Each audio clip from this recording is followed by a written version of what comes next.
And what? The second I go live, my camera is gone. What is going on? From the void, it's the Dungeon Master. You were talking about apologizing about your own tech issues. Yeah. And the second we go live, my camera is out for some reason. You're gonna see something weird for a moment, probably. While I get this, there we go. There for we just go. a moment, as you see my, I think you might have seen my 3D printer for a moment. I think so. Yep. So Yeah, that's where my webcam's pointed. I don't know what happened. I had to restart OBS and my camera didn't go with it. But anyway, hey internets, it's Jake from Mini Terrain Domain. We're professionals. Yay. Welcome to Scribes and Scrolls, the Candlekeep Mysteries. This is Chapter 11, Werehouse Raid. We are currently in Book 2, Mazfroth's Mighty Digressions. And we are going to give you a recap and tell you what's going on in just a couple of moments. A couple of quick announcements because we did get a little bit of a late start. So let's just jump right into this. First and foremost, I'll look up above Jordan's head there, and you're going to see those 43 domain tomes.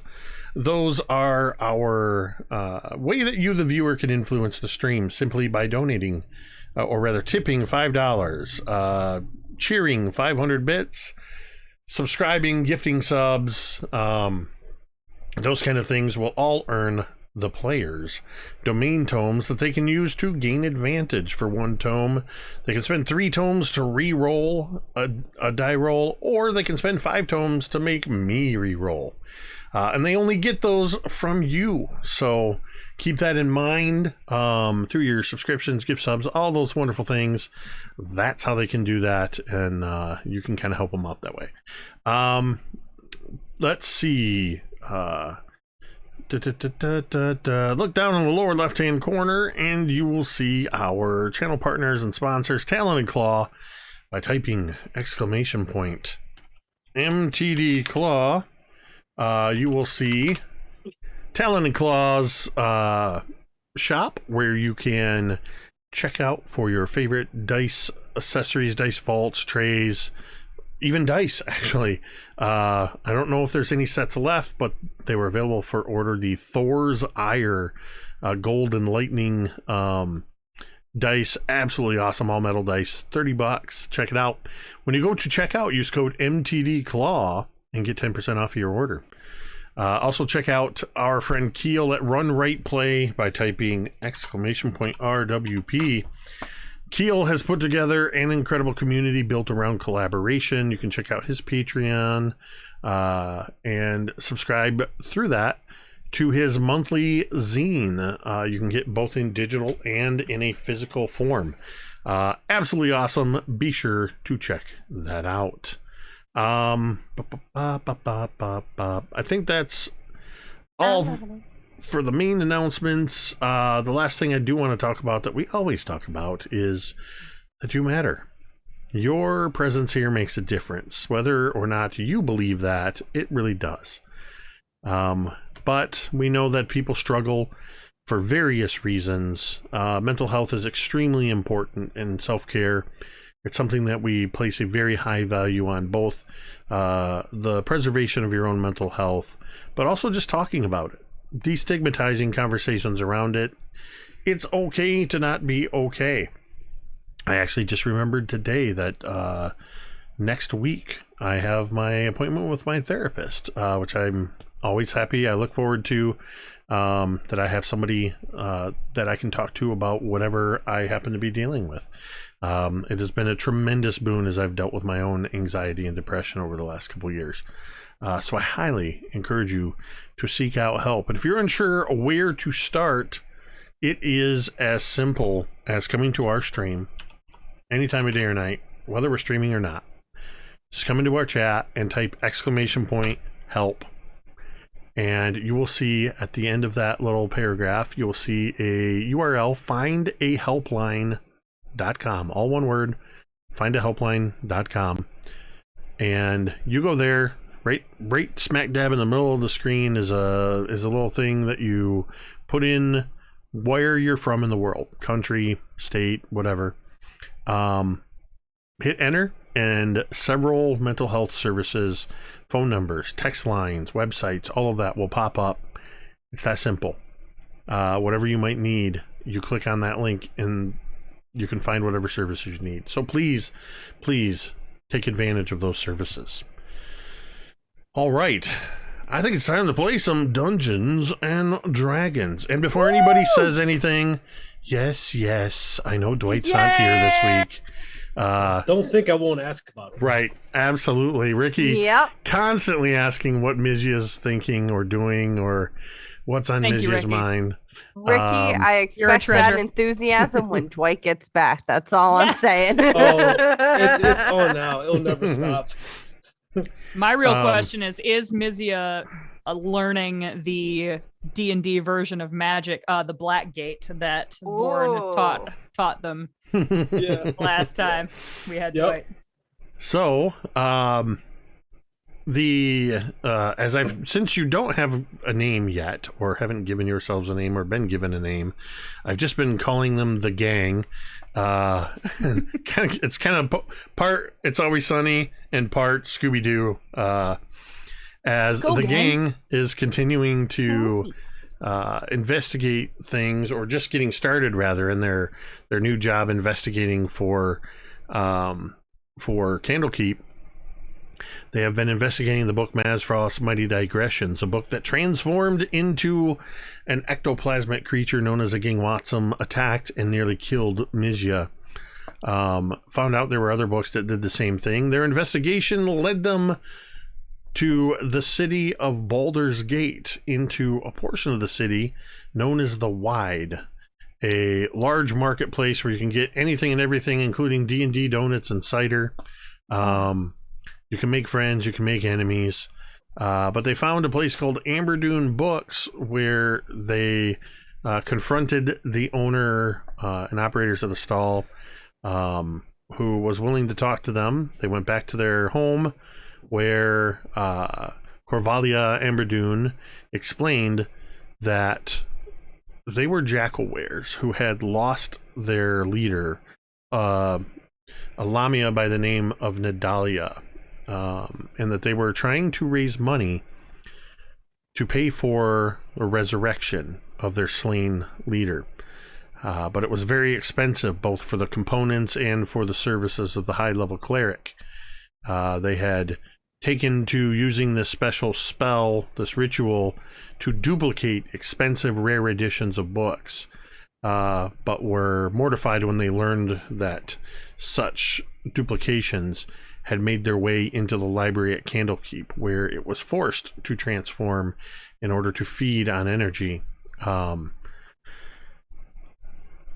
They agreed to give the gang their original copies of the 3 books that were destroyed at Candlekeep, as a means of reparation, but they also implored that they help them. Actually, I believe it was the group asked if there was anything they could do to help, to which they said, hey, we know there's some were-rats that have been causing trouble, stealing stuff from some people, and their leader hasn't been seen for a while, so we think their warehouse is just sitting there unattended. So if you were to go liberate those goods, we could maybe sell them and use the money towards our cause. And we found out that the leader would not be coming back for a fact.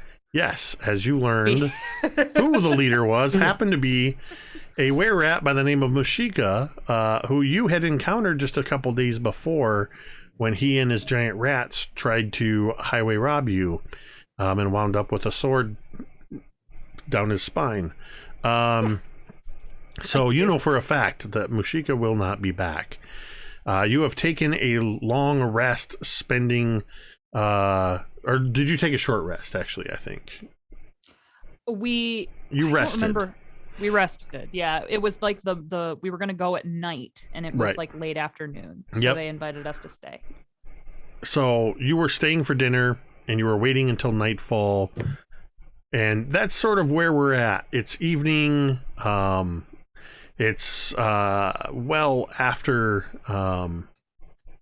approaching or after right around midnight. Most of the Jackalwares have begun to move into the other room to settle in for sleep. And you are free to make your plans or head out into the streets to where you were told the warehouse was. What would you like to do? Well, I think we should go take a look at the warehouse just to see what we're dealing with before we really hash things out, yeah? Like if there's one door, it's different than if there's two, if there's three, if there's windows, so on and so on. That could work. As well as see if there's any surveillance or patrols in the area. Mm-hmm. And the Vorn says, just so we're clear, this is a kill everyone in the building mission, not a smash and grab, right? I'm up for killing everyone in the building and smashing and grabbing. Why don't we just talk to them and ask them to leave? Because they won't.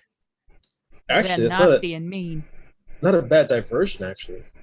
How do we know that unless we ask them? We don't, I suppose. And Okay. it could be a good diversion. Like Vaughn said, that's smart. Yeah, but maybe Doc and we are discussing this as we're walking Yes. towards. Okay, maybe Doc can simply ask them to leave, and Mizya accompany Doc and us fighters and the sharpshooter there who literally saved our lives for the last 3 days in a row. Mm-hmm.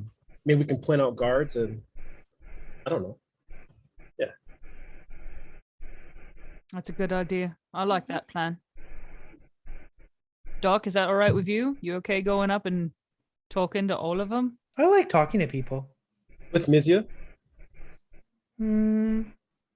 Ricky looking at the camera. With Mizya? Jake, can Mizya come? Hold on one Like second. a kid at I'm gonna Christmas, check dear something. Lord. A kid at Christmas. Where's Santa? I just want to see a Mizya via Jake and Doc conversation with the guards. That's all. Oh, jeez. Yes, yes, yes. Yes, yes. Hmm. If you wish me to keep Doc in line, I will do so.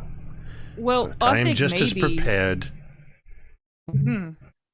for whatever might arise. Just try to be nice, Mizya. I think Doc is going with the niceness approach. Catch more flies with honey, yeah? So maybe you just back him up with any kind facts that you have.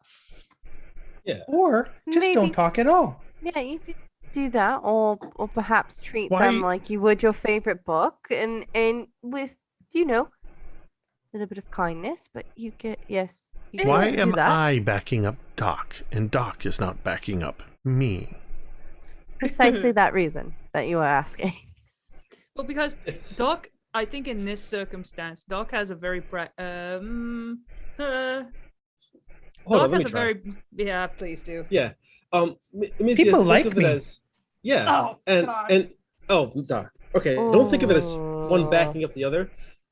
Think of Doc as just going in front and doing what he does best while you do what you do best.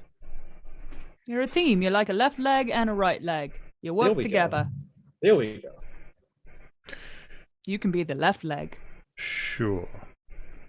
I have hundreds of years on walking this earth over all of you combined. But let the newborn speak for us. Excellent. Think of it this way, Mizya. You like to read your books, correct? Books often have tone, even though the words may mean something different. Doc's tone is usually a little bit more open, like a storybook, and yours are more factual, like you would get from one of those books that's about spells or otherwise. And I think in this kind of situation, we need more of a storybook situation than a magical book. And people like me. Yeah. And he's got that pot that's flying. all the Right time. now, everyone, I think the tone should be quiet. We're here. And Mizya just sort of through gritted teeth just says, "Yes, yes, Yeah. I Yes. understand." Hold on. It's time for the drink. Dwight's gonna kill us all when he gets back. Amazing. Vorn looks over at Assyria and does like a air high five at that great breakdown. Like What are you doing? just and Is there a Vorn fly? And she like moves her. realizes- She doesn't know what he's doing. An orc. so like he pounds his chest and an orc, like, that's really good. Oh. Oh, okay. Sorry. I thought that was a bee or a fly. I wasn't sure what you were doing.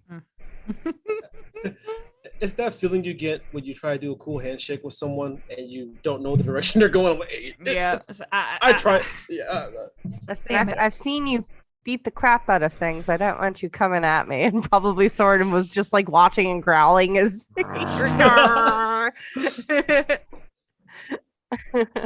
Yeah. What does the warehouse look like? First, I would like you all to roll stealth. Ooh. Oh, I guess don't I know need weird dice. Just use the auto sheet like I do. I won't. But thank you for the suggestion. Yeah, that's why Apparently, got a I power really 6. thought that form was going to beat the crap out of me because I rolled a 5 + 4. That's a 9. I'm going to use a domain tome to roll with advantage. I got an 18. I'm going to stick with the 9. Oh, I'm 21. I'm gonna stick with my 6, and Vorn's pretty much Oh my clapping God. as he walks in. Ricky, we need to get you new dice. You have a 9. Listen, Yeah. So Yeah. my dice have been consistently rolling well. So I'm gonna use the balance. auto roller for Mizya. Good. Okay, Mizya. So you got, I heard a 21, an 18, a 9. And 9. what'd you get, Vorn? I have a 6. So 2 passes and 2 fails. Oh, Mizya, wait, I gotta roll one for Soren. Mizya got a 16. And So- Soren got a 19. Oh, gonna- yes. All right. How much so, is a He's good reroll? boy. How much? No, is you're good, Ricky. It's a Okay, group don't worry check. So I generally go with a depending on the situation. There's various factors, but you're good. Only 2 of you actually think- failed. I think Frank the flower pot automatically passes because he doesn't have feet. It's a flower pot that's flying. Yes. It's fine. He's silent. As you do. Right. So, yeah, you're able to move through the area. You actually don't spot any guards at all as you're passing through this area. Excuse me, as you're passing through this area.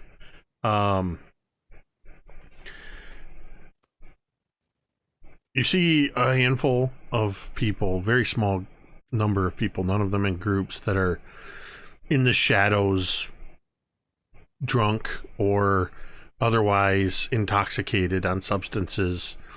I mean, this is, you might hear a cat howling in the background, a bottle that gets kicked across some stones.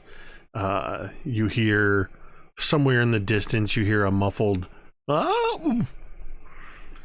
It's not the most pleasant part of town at all, which could explain the lack of guards. But eventually you arrive at where you were told the warehouse was. You see it. It looks to be a 2-story building. Not super large, but for many of the places around here, it seems to be a decent mid-sized warehouse, probably about 50 feet across, and maybe, from what you can tell, it disappears in the shadow, but at least as deep as it is across. You see a single door to the left in the front, and you can make out that there are some windows across the top level, but no windows on the first level. All right. Vaughn, Yes. are you any good at You weren't terribly sneaky getting up here, but that's because you were distracted by making Mizya feel better about themselves. Are you good at being sneaky? Could you sneak up there and listen at the door? Or Assyria? You're good at being sneaky, I bet. Yeah, serious. You're a little spit of a thing. I'm good at figuring out where guards are typically going to guard and their patterns and things like that. But Assyria, you should run up there and see. Creak the door open just a little, see if there's any guards in there. If so, how many? All right. And if how many, tell us how big they are.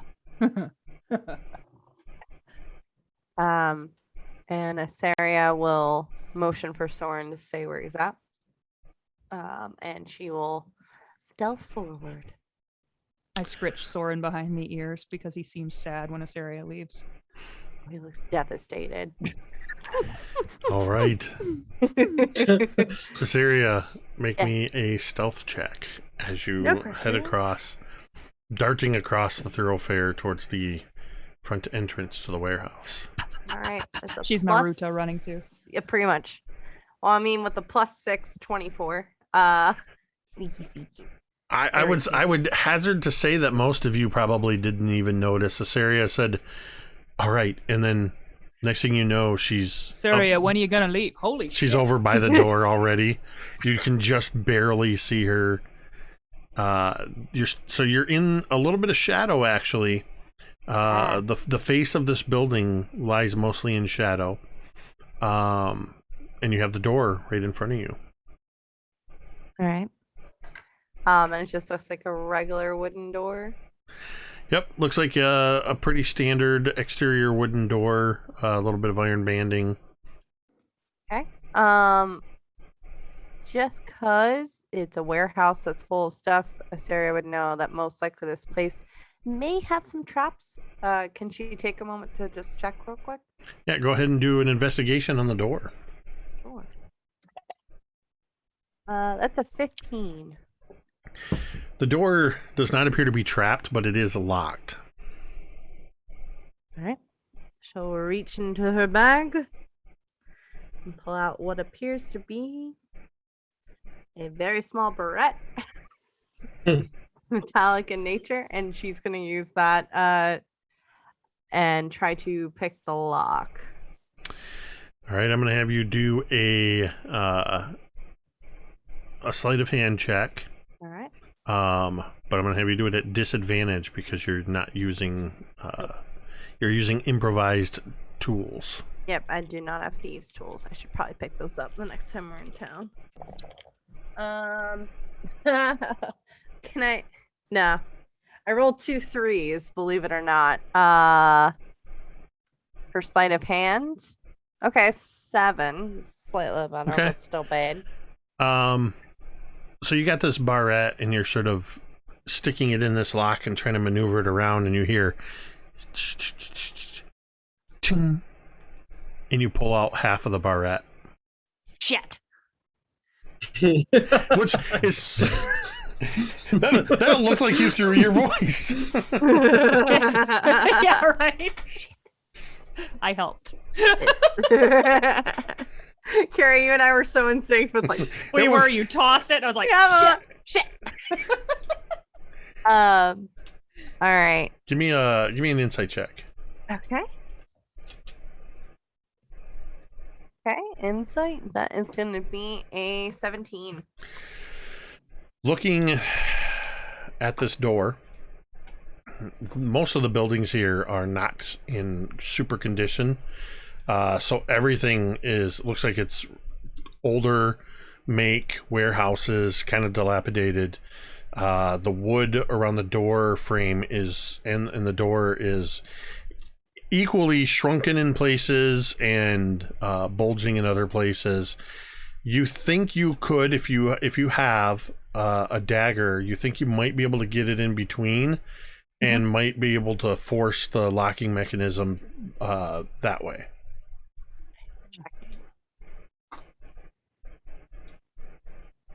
I do not have a dagger.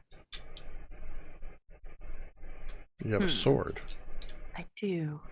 Basically anything that you could get in there. You A have credit arrows card. with metal arrowheads. Yeah, I on was them. thinking about honestly an arrow. Do you have? I was like, do you have a credit card? Slide it in the door. Take American Express. A Slim Jim. A Slim Jim. Not like snap into a Slim No, Jim. I know what kind of Slim Jim you meant. My laugh was, why Where's the hell would she have a weapons Slim eat? Jim? So I can order some weapons, please. I would like to place an order for a dagger to be here real quick. Okay. She's gonna take one of her arrows and try to use the tip of it to basically lodge it into the lock. Okay, And- that'll be a straight sleight of hand check. Okay. Okay. 14. Okay. You're kind of maneuvering it in there a little bit, and you figure out you can kind of angle it up, and you get it just behind where this locking mechanism is, and you feel something give, and you manage to pull the latch, and there's just a little and the door moves forward about a half inch. You do lose that arrow, though. That's fine. I will mark that off. Well, the arrowhead is damaged. Yeah. I will work on fixing that later. All right. Sarah's gonna see if maybe she could pop out the broken piece of the barrette. But at any rate, she's gonna very quietly push forward the door slightly. All right, the door actually pulls outward towards you. So you're just going to pull it outward a little bit so you can peek in? Yeah. You have dark vision, yeah? Let me see. I don't think I do actually. I think Oh, wait, half you're elves half have elf. low light. Yeah. Low light. So it's hard to see for sure in here. There is, as I said, there's windows all around the upper level of this. Sort of picture those large long panes of a lot of square window panes. A few of them are broken out. You take a moment looking in here. This place interior is a wide open space. You see that it's more empty than it is full, but there are several boxes both on this first level, and you see that there's a mezzanine level that's a little less than half the upper level. There's a single set of stairs about maybe 20-30 feet away from you that leads up to this mezzanine level, and then there's a crane apparatus on the mezzanine that has a rope hanging down with 4 ropes going to the corners of a pallet. There's a few boxes sitting up on that, and then you can just make out there's some boxes up on the upper level as well.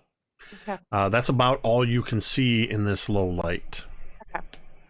Asaria will look back towards her comrades. She's gonna kind of make this kind of motion and make a 0. And then boxes. She's gonna do like this in there, and I forget the exact number you gave me, Jake, but she'll mimic the amount of boxes she was able to see. There wasn't really a number, but Yeah. Teera. I think it's something about a circle and a square, and then fireworks. You can barely see her. Oh shit! Teera being a human. Doc, I forget. Do you have night vision? Yes, I upgraded myself. Dark vision. Oh, That's my right. God. And Vorn, you have dark vision, yeah? Half orcs Vorn, do you're have dark muted. vision. And Mizya. Yeah. Let me just do a quick check on Mizya here. Oh I'll yeah. get it. Yeah. Mizya says leans really close towards you, Teera, and just very quietly says, I believe she is saying that there are no gods. And there are a number, I couldn't quite tell, of goods within the building. Oh, that makes sense. Thank you, Mizya. That makes more sense. It just looked like she was dancing. Yeah, I thought so too. Thank you, Doc. I'm glad I'm not stupid. Well, Put your hands on your hips, and then the song continues. yeah. Yes.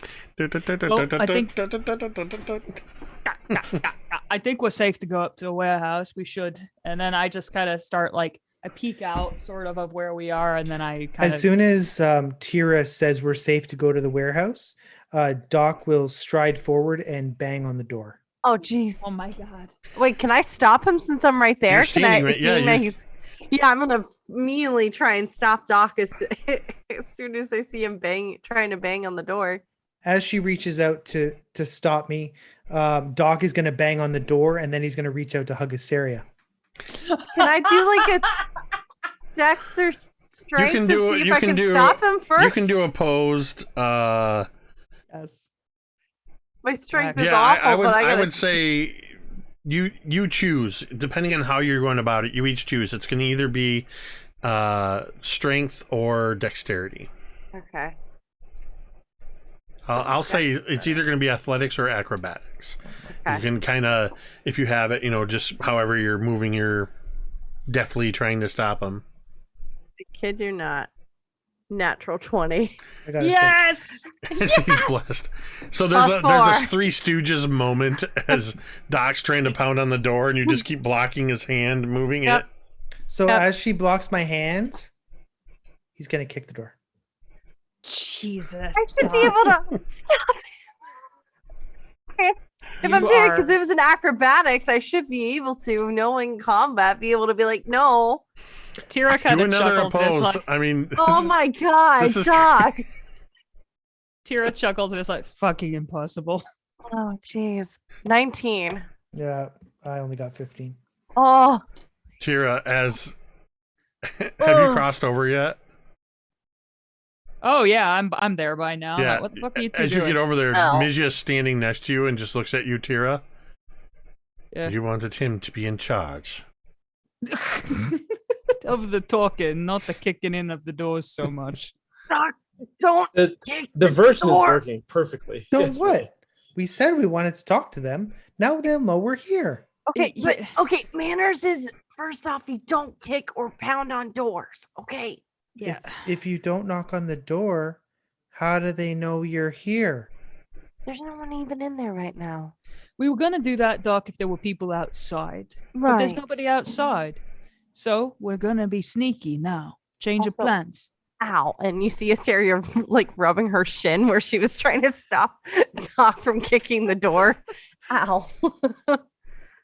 If there's anybody in there, Doc, we'll let you talk their ear off. Not literally. I don't It's think okay, you literally. can do that literally. I don't know, Doc. You're a pretty good talker. You're a very good talker. Yes, Given that's enough true. time. Kicker. Ow. I kind of look over to Sarah. I'm like, you get it open. Yeah. Yeah. No Nobody problem. in there. Nobody there at all. Oh. Okay, so should we tell them we're here? No, There's- no, Oh, no. there's nobody in no. there to tell, Doc. And I just kind of, Yeah. I like open the door just a little bit, and I want to look in myself. You see pretty much what Asaria did.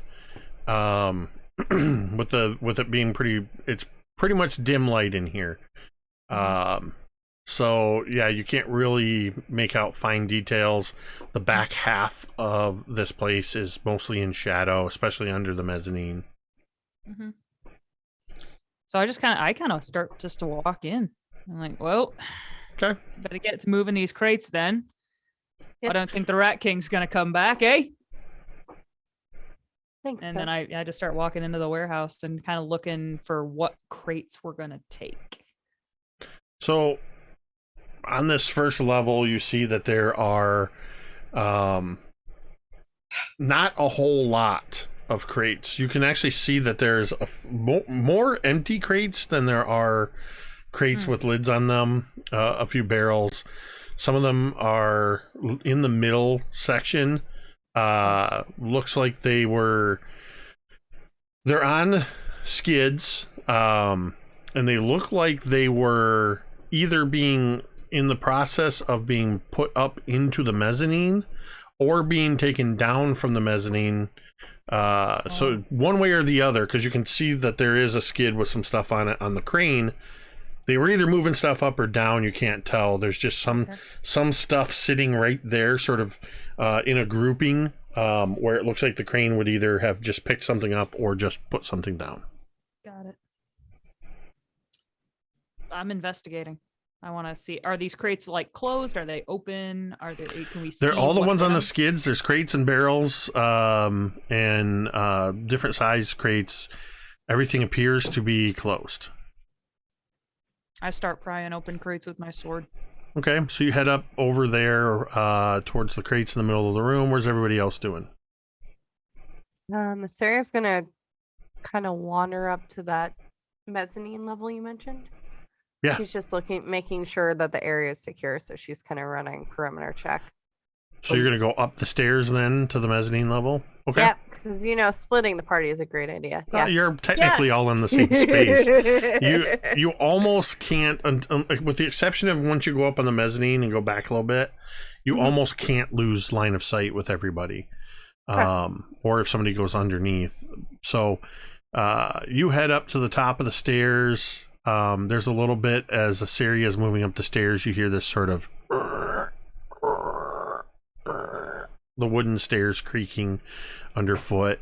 Probably the clacking of wolf nails as Soren quickly climbs the wooden stairs. His feet are tip-tap-tipping.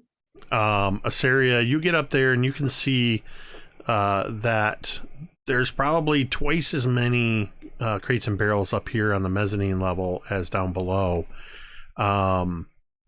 And there's probably, I would say probably 8 to 10 crates of different sizes that are in a sort of haphazard stack near the top of the stairs. It looks almost like somebody put some crates down. It's hard to tell. They were either walking them up the stairs or somebody was getting them ready and then they were carrying them down the stairs. But they're in a way that you have to to get around them, you would have to sort of press yourself up against the wall and kind of scooch past. Or there's an area that's kind of narrow that you or Soren could kind of crawl through. But it seems to be mostly blocking the way into the rest of the warehouse mezzanine. Okay. Doc, what are you doing? Doc is looking around to see if he can find any people. All right. In the main area where you're at, you see Teera heading over towards the crates in the middle. You see Assyria and Soren heading up the stairs. You don't see any indication of people. But there's a whole area under the mezzanine that's kind of in shadow that you can't see real well. Mizya is staying true to what she was they were assigned to do, and they are kind of sticking with you, Doc, and just says, "It looks like there might be some sort of office or something in the back corner." Oh, that's great. I'm going to walk over to the office and knock on the door. Oh. Okay. I love that Mizya is the tutorial narrator of this adventure. Yes. I think there's an office in the back Press corner. your left stick to walk forward. I love it. Absolutely. Protagonist. You should check it out. Excuse me. Vorn, what are you doing as they're heading in? Vorn is still a little offset from the woods and everything. He feels like this is a trap of some type because it's too quiet and the absence of everything. So he's looking for traps. He's looking for where in the corners where people should be hiding if they're protecting things. But as he sees Doc approaches the office and knock on the door, whatever's going to happen is happening. So he's just kind of ready, holding his battle axe. Vorn, make me your choice, perception or investigation check. And I'm going to have you do it with I'm going to have you do it with advantage because you're sort of doing it from a vigilant state. Yeah, perfect. All right. Go and roll. 12. Reroll. We got rerolls. Reroll it? All right, Yeah, let's reroll it. All Let's right, hold reroll on. that. Go ahead and re-roll it while I reset the domain Ricky. tomes. Use 4 and then take the advantage as well. We have so many tomes. Which, by the way, thank you, everyone. Yes, yes. All right, so wait. So- Choose 4? Very Use what four. you did. Yeah, 100%. Oh, okay. Use Yeah, 4 because of then the you advantage. use 3 to re-roll and then 1 more to do an advantage. Yeah. Well, that's an advantage on top of an advantage, though. Yes, He it already is. has advantage. You can't gain double advantage. Oh, never mind Yeah, then. you can't stack it. Okay. I didn't hear you get advantage. My bad. Yeah, he has advantage because of the vigilant state. So you just use the 3 to re-roll. You got a It's gonna be a 22. 22. That's better. Okay, so there are several because all of this is happening sort of simultaneously. Mizya and Doc are sort of making their way towards the back. They pass by Teera, who is heading over to this stack of crates, is beginning to pull out her sword, and you can just start to hear the nails groaning against the wood. Assyria and Soren have made their way up to the top and are facing these crates, figuring out what you're going to do to go around them. Doc, you get to the back door where there's this.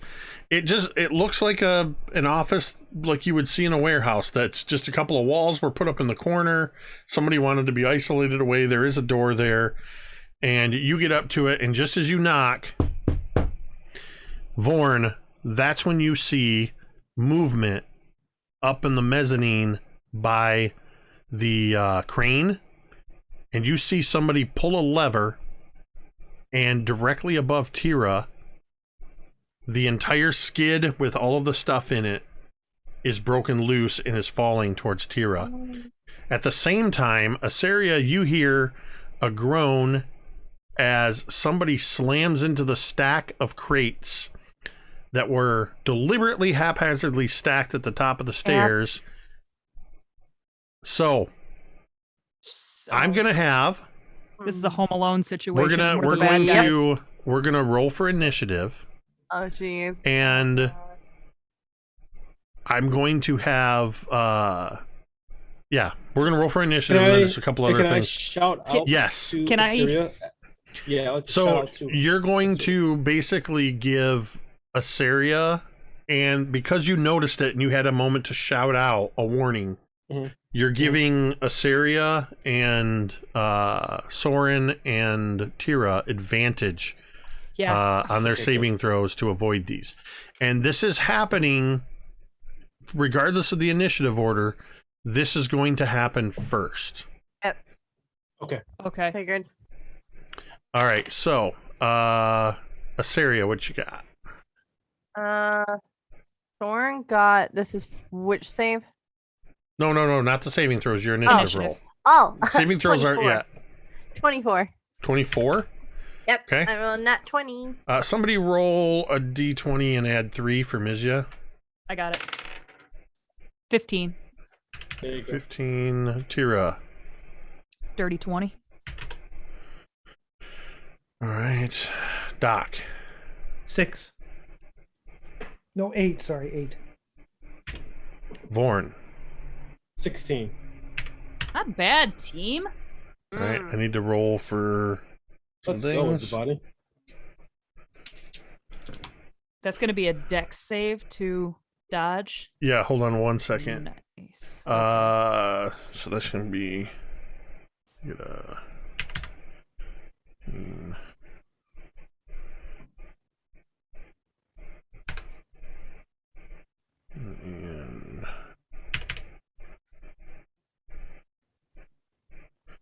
Okay. Yeah, that makes sense. Okay.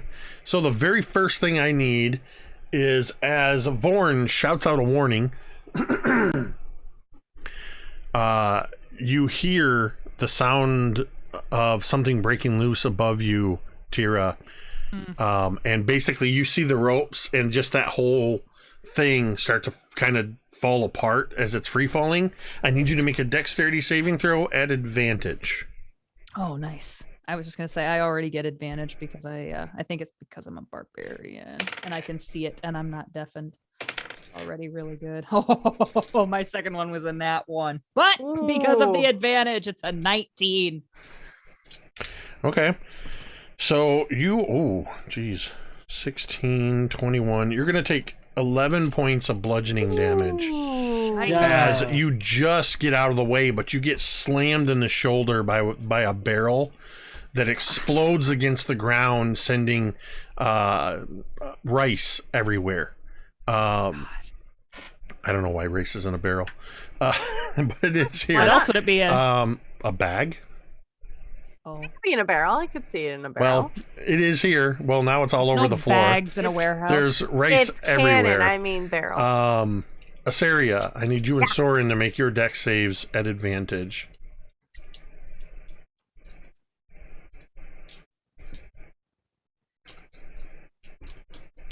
Soren got a 19 and Asaria got a 17. Okay, so Okay, so you're gonna both Soren and you take 6 points of bludgeoning damage Okay. as the crates sort of slam into you. But I need you both to make deck saves a second time to avoid falling down the stairs. Okay. And you're going to Soren is going to do so with advantage because of 4 feet. Okay.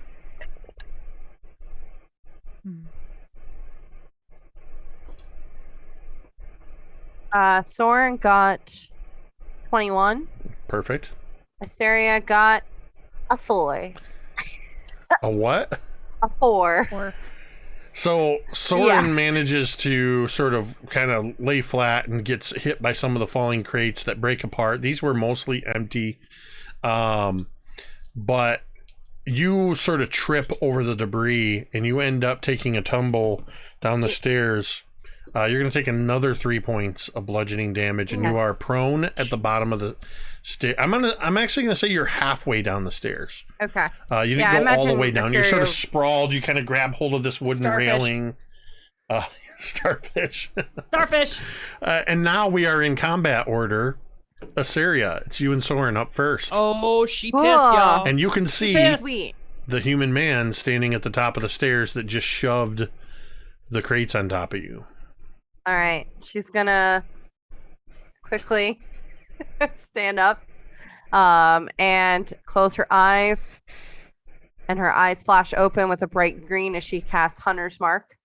Oh, Hunter's Mark, Hunter's Mark. What does that look Top. like?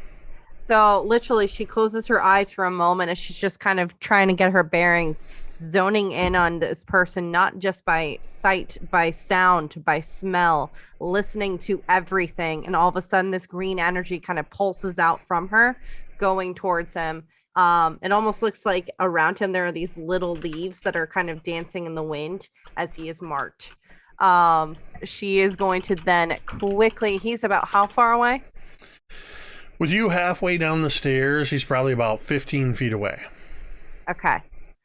It will cost you half your movement to get up on your feet. Fair. She's gonna pull out her longbow and she's gonna notch an arrow right at him. Perfect. So Fire that's away. going to be 21. Oh, yeah, suck it. You get him right in the shoulder. Sweet. That is going to be. That's could get the that's right gonna dice. sting.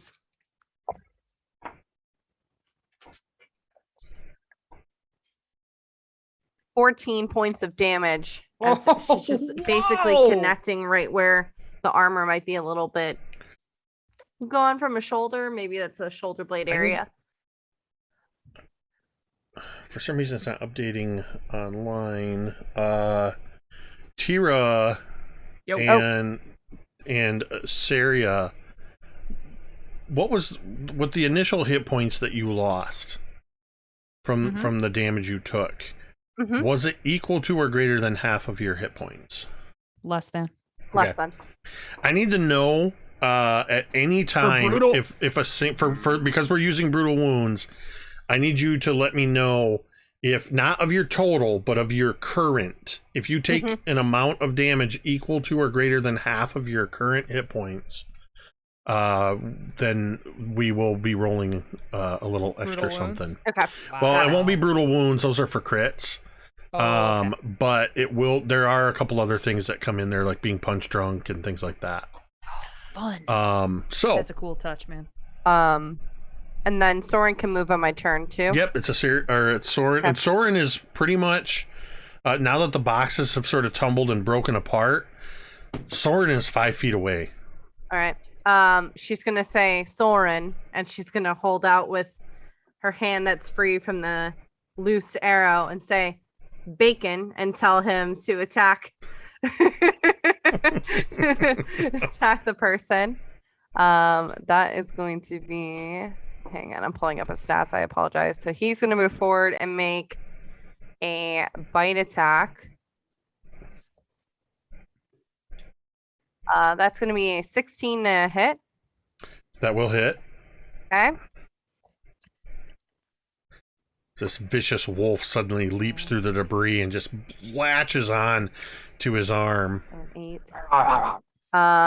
It's going to be 8 damage, and I need the person to make a strength savings throw. Strength or they'll be knocked saving prone. throw. So basically, you see Asteria yell, like pointing at the man and saying, Bacon. 8. And Soren just leaps at the man. Wow. He gets an 8 on his saving throw. Okay, he is knocked prone, and he is basically like being held down by Soren in this moment. Okay. Who's just growling in his face. All right.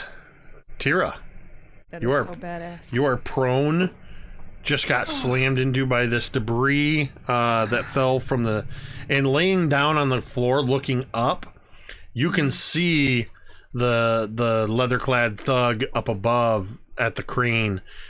He's about 15 feet up, kind of standing at this crane. It's got like a... It's not like a modern crane thing, you know, it's all Right. sort of wood and block and tackle, and there's some wheels and stuff, but he's standing on a platform in view.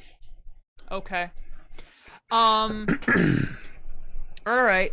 I guess, is there another way up into the mezzanine other than these stairs, or is it just the stairs?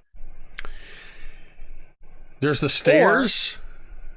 Are there stacks of crates that are high enough that I could go pull an Assassin's Creed and go fa fa fa fa fa up onto the mezzanine? I would say that I was going to say there's a combination of the crates, and there's like various places where there's like ropes and netting sort of hanging, plus the railing and stuff. You could absolutely make an athletics check Yeah. Okay. and attempt to Assassin's Creed your way up, because Yes. that's badass.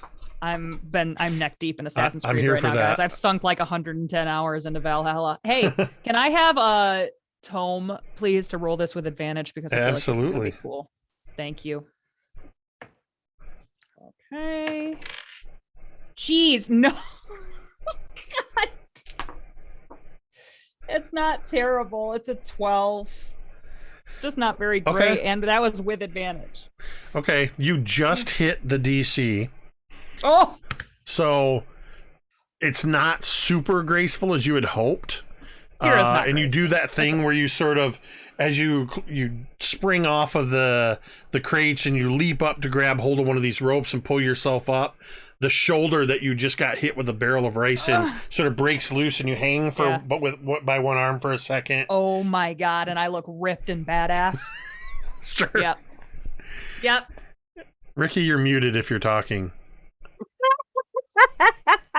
I just said massive delts and traps Yeah. are flexing. That's all. 100%. Yep. 100%. And you manage to and you get up there, and you're right there at the guy that's standing on this platform, and Right. he seems very surprised to suddenly see you up on his level.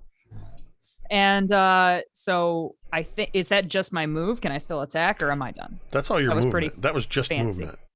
Okay, then. Well, I am gonna attack. Here I 'Cause go. you have 30 feet of movement, right?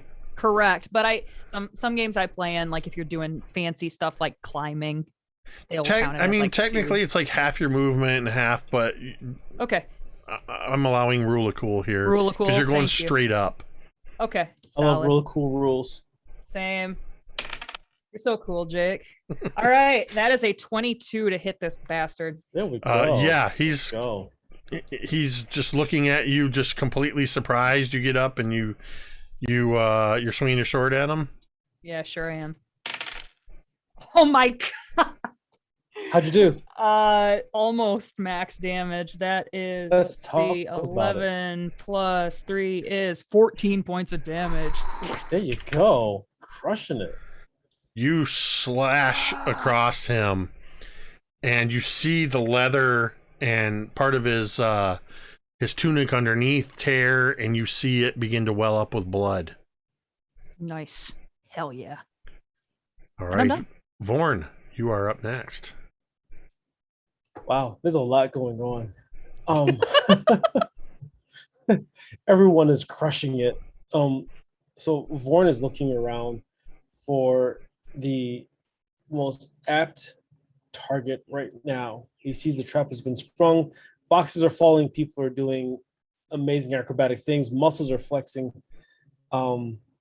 What's Vorn looks over at Doc and Mizya, and what are they doing right now? Both of them. For the moment, they haven't had a chance to react. They literally Mhm. just knocked on the door to the office. Okay. Oh wow. Okay. So this all sort of happened at once. Mm-hmm. Almost as if the sudden knocking of the door just triggered them to attack. All right, so I know that the attack is coming frontwards, but I'm looking behind me to see where it's coming from behind as well. Because everything's happening in front of me, correct? Yeah, and as far as I know, you're more or less near the door. Okay. Okay. Um, Well, if I'm on the door, then the corners of the room, is there anything that I can see there? Any other attackers lying in wait? make me a investigation check.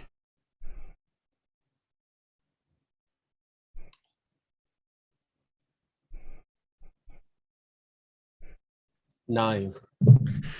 You don't see anything. The shadows are sort of there's boxes and crates there. So to your right, because you're in the far left corner, this is where you entered. Mm-hmm. And looking up under the stairs, there's a lot of stuff up under there. It's hard to see. And over to your right, it's kind of you can't get a good clear view. The only two obvious attackers you can see are the guy on the crane and the guy over by the top of the stairs that just got knocked to the ground by Soren. Okay. Am I within striking distance to leap upon the man that is on the ground and pummel him with my axe? You would have to run up the stairs to do so. Okay. But yeah, you could do that.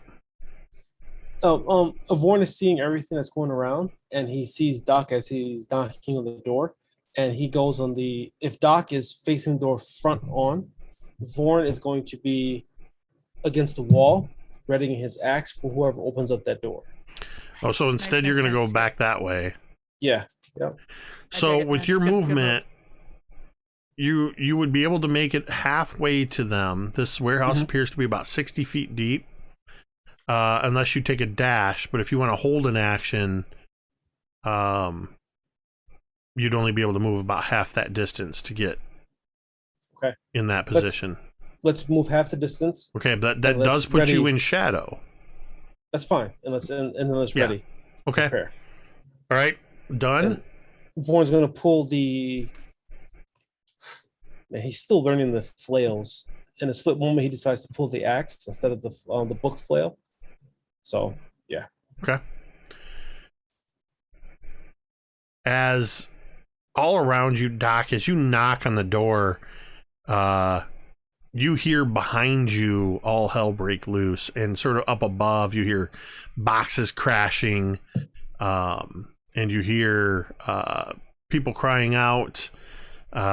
You catch just a glimpse of Vorn quickly moving across and getting into position, running towards you, axe drawn. The reason you can see Vorn as he moves into the shadows just barely is as Mizya, suddenly you just see their fingers just crackling with electrical energy. As I need Mizya and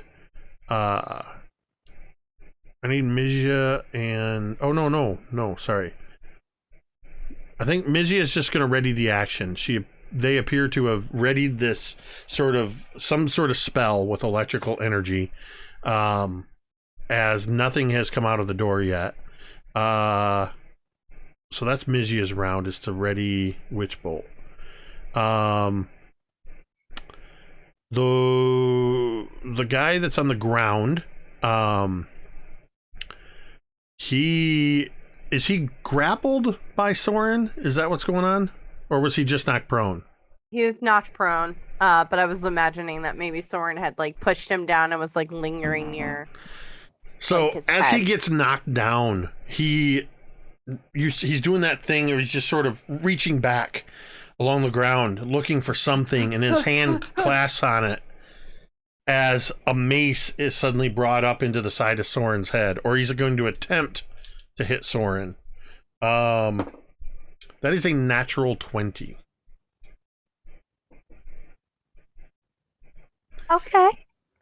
We should re-roll that. We should make sure we roll that. Yeah, let's re-roll that, yes, please. yes. Yes, we're gonna re-roll, Five, make right? them re-roll, please. The audience yeah. has been so generous to you with these. Yeah, have. thank you. Holy crap! I'm like, please don't make me kill your wolf. Please. Not yet, anyway. I mean, not this way. Oh my god! Not All like right. this. I'm Not like can't this. believe you've I'm done re-rolling the this. same die. That is a total of 7. Yes, suck it. misses. That misses. Oh. As he swings it across, and it misses, as Soren seems to sense it coming in. Oh. This time he grabs it with his other arm. He grits his teeth a little bit because he's got that arrow in his shoulder, but he does take his second attack. And actually, you know what? I'm actually going to give you back your 5 domain tomes.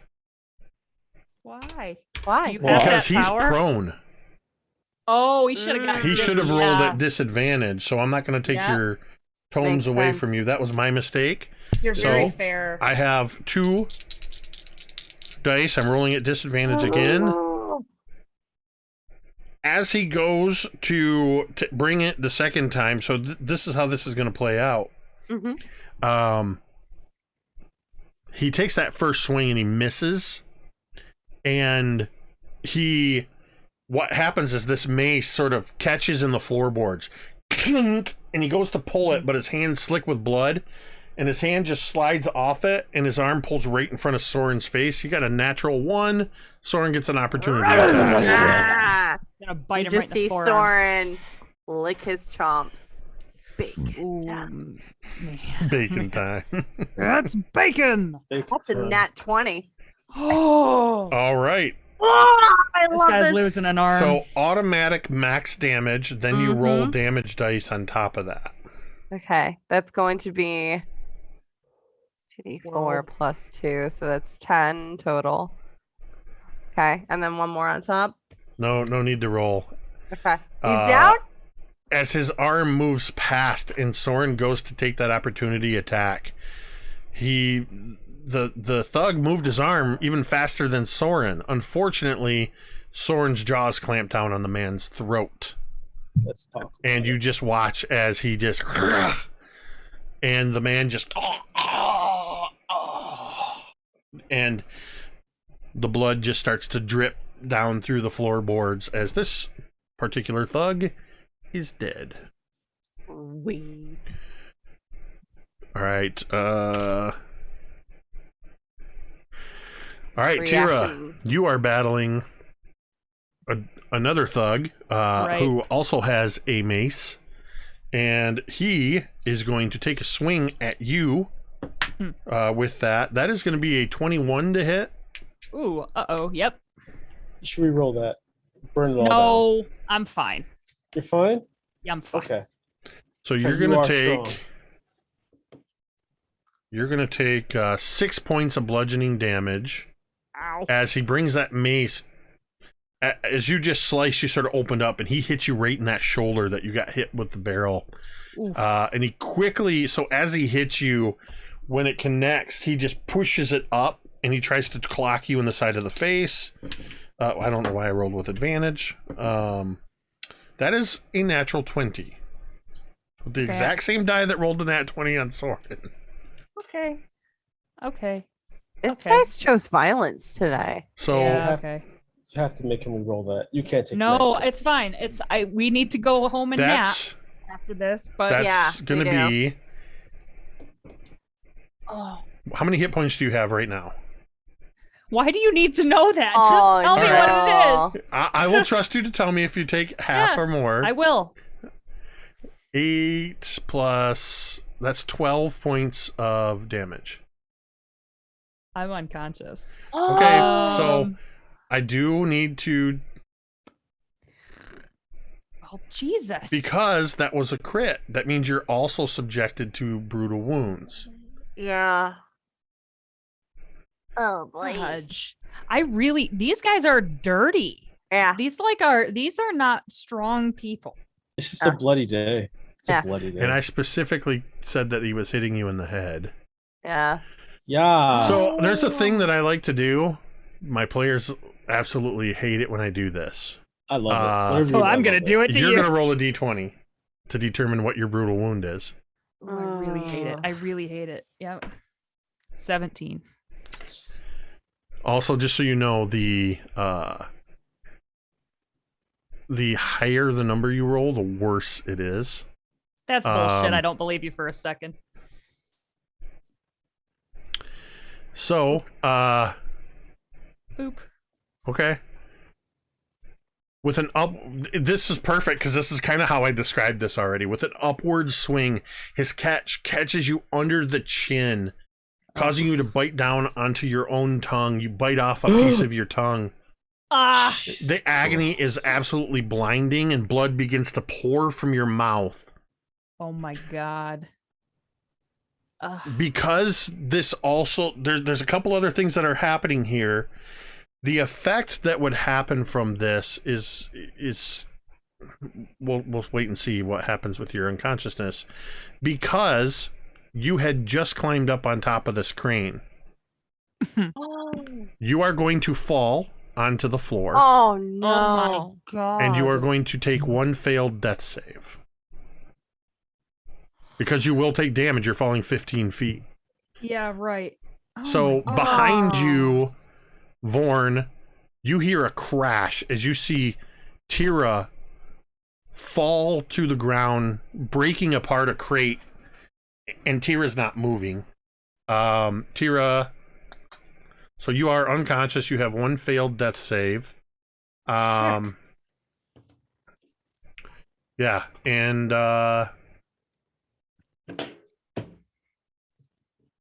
I mean, it's not getting any worse, I don't think. Just gotta check No, something. I mean, I just gotta check something real quick because there's another. and then the crane collapses right Yep. on top of you. Yeah, the Dead. crane collapses and falls on top of you. Also, now you're bleeding Uh, out. You know. It's Yeah. No, I was trying to find the. And then that guy does the hammer of Thor right down onto your chest. Yeah. Oh, here it is. The Okay, Thanos so I had to Spanish look snap. something up. This will come into play if you get revived. Yeah, so you're down by this guy with his second Ah! shot. Wait, I thought he was up on the platform. No, you're downed by this guy, by his hand. I thought you said I was down by this Nope. guy. I'm like, there's not another guy down there. I was like, sorry. Nope. There is now. Ah, No, He-Man. no. I choose Doc. evil. You have not been able to see exactly what just happened, but you hear all this commotion, and you hear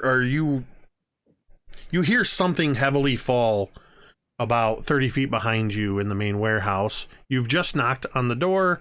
Mizya is standing next to you with lightning crackling between their fingers. What are you doing? Okay, my free object interaction will be to open the door. All right, you open the door, and in this 10 by 10 office space, you see two giant rats. Teeth bared.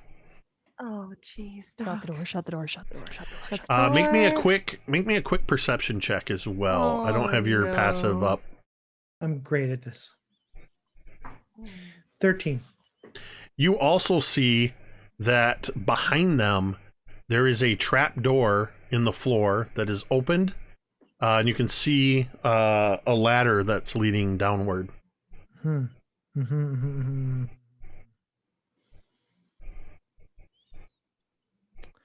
Does Mizya's action go off? Yeah, actually, good. Thank you. So Mizya was waiting for such a thing with Witch Bolt. A beam of crackling blue energy lances out towards the first rat. They need to make a ranged spell attack. So that's gonna be an 11 to hit the giant rat, which unfortunately, that does not hit the rat. You see this lightning, and it strikes a wooden chair in between the rats, and the chair just explodes around them. But Mizya missed, so now it's your turn. Still. Okay. Doc is gonna move 5 feet away from the door, 10 feet away from the door, so we can sort of see what happened. You're trying to see what's going on back in the warehouse? Mm-hmm. So as you're moving back, you're kind of peering through the shadows, but the main part of the warehouse is in view. And there's just this sort of, as you move, you see a pillar in the background and then these sort of boxes here. And that's where you see Teera sprawled out across these crates, blood pouring from her open mouth, and she's lying unconscious in a growing pool of blood. Yeah. You do. Okay. Doc is going to walk back toward the door, and he's going to spend his action to close it. Okay. Okay. Does Doc say anything while he's doing this? What does he say? He says, "Huh." Okay. That takes us to the top of the order, Assyria. Good. All right. Do I see the person that just downed? You absolutely Teera? do, because they are 25 feet away from you. Okay. Well, you're on the steps still. You didn't actually come up them. So they're still line of sight. Actually, you probably have a better angle from where you're at. You saw them strike Teera and her fall to the ground below.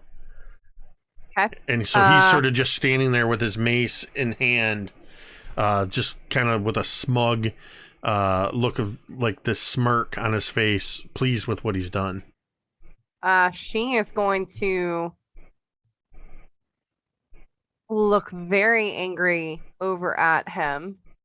Her eyes are going to flare as she moves her hunter's mark from the downed to, instead of it looking like leaves, it's almost like it's burned into his skin as she marks him. And she's going to lunge forward with her long sword and attack him. Basically trying to put herself in between him and Teera if he gets any funny ideas. But she's going to he's attack up him he's with up her on long the sword. balcony above her. Oh. She's on the ground, so you can make Okay. it to him. You Yep, I'm basically gonna just do have to that run then. up the steps and sort of run over to the crane. Yep. And yeah, as you do so, you're just pulling that sword. Yep. And take your attack.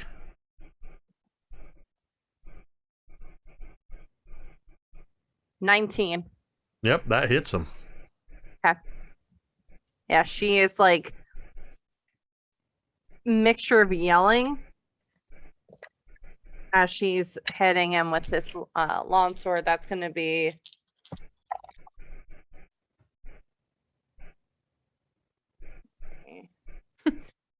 Huh. 10, 14. I'm sorry, Okay, then. 12 points of damage.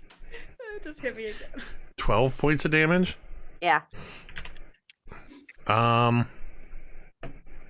let me Yeah, check I rolled- something real quick. Whoops, that's the wrong button. Just almost hit the button to just completely turn off OBS and the stream and everything. I'll do There that. we go. Good Let's deal. go. Bullet dodged.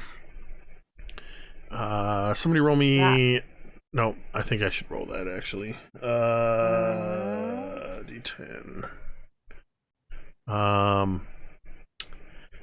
You catch him off guard with how quickly and from hitting him with that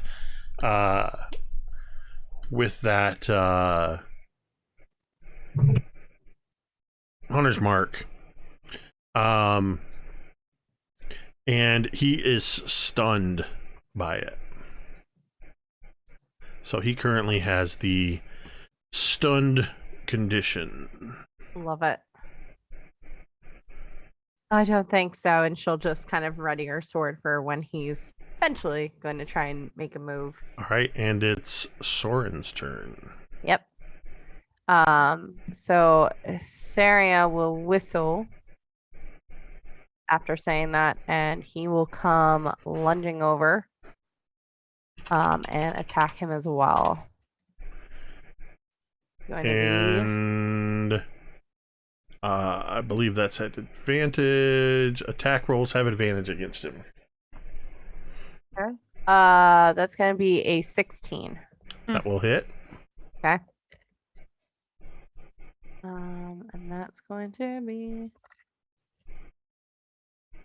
6, 7, 8 points of piercing damage, and it needs to make a Doesn't matter, strength saving throw. because he'll fail the strength save. So as Soren bites into him, Soren. he goes flying backwards over the edge, and Vorn, where you see Teera, and you see this broken sort of crate, all of a sudden this leather-clad man just falls off the top and gets impaled by the jagged part of the broken box, and he just and you hear the clatter of his mace as it strikes the ground. That is metal as hell. And he is dead. Saria will quickly give some bacon to Soren and make her way down to Teera. You are currently out of movement.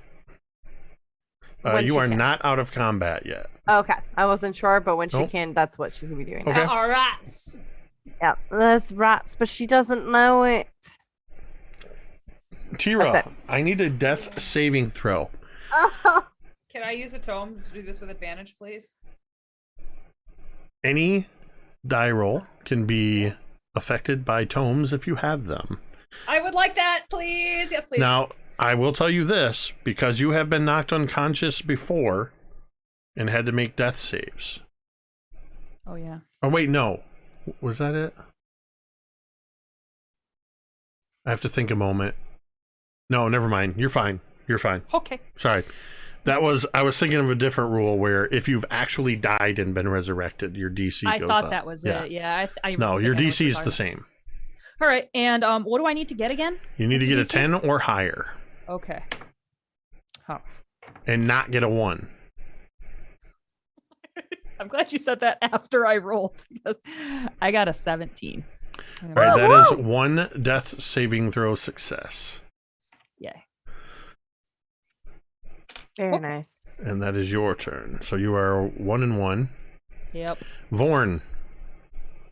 Vorn is. You're sort of Vorn. You're sort of caught between, the office, and you're actually closer to Teera, because of where you move. So Teera is within a few feet of you. Fell to within a few feet. But you also had eyes on when the door opened. You saw Mizya fire their witch bolt in at some rats, and then Doc was like, nope, and closed the door. So what do you want to do? Who is up on the mezzanine still? You cannot see. You are under the mezzanine. You know that Asaria under the mezzanine and Soren went up there, but you're directly underneath the mezzanine. Okay. Lightning bolts fired into the office. Doc has closed the door. Teera's on the side, trying to fight for her life. Wow.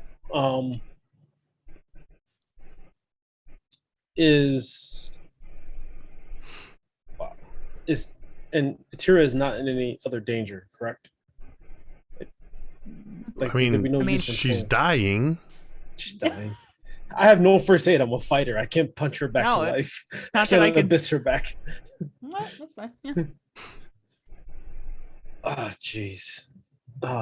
I will say this, and this is in part because, Ricky, I know you're relatively new to D&D and don't know all the intricacies.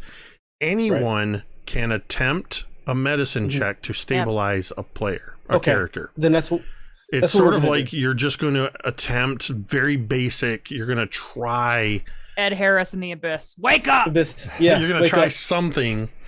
Correct. Yeah. Okay, then let's do that. We're going to look at Teera.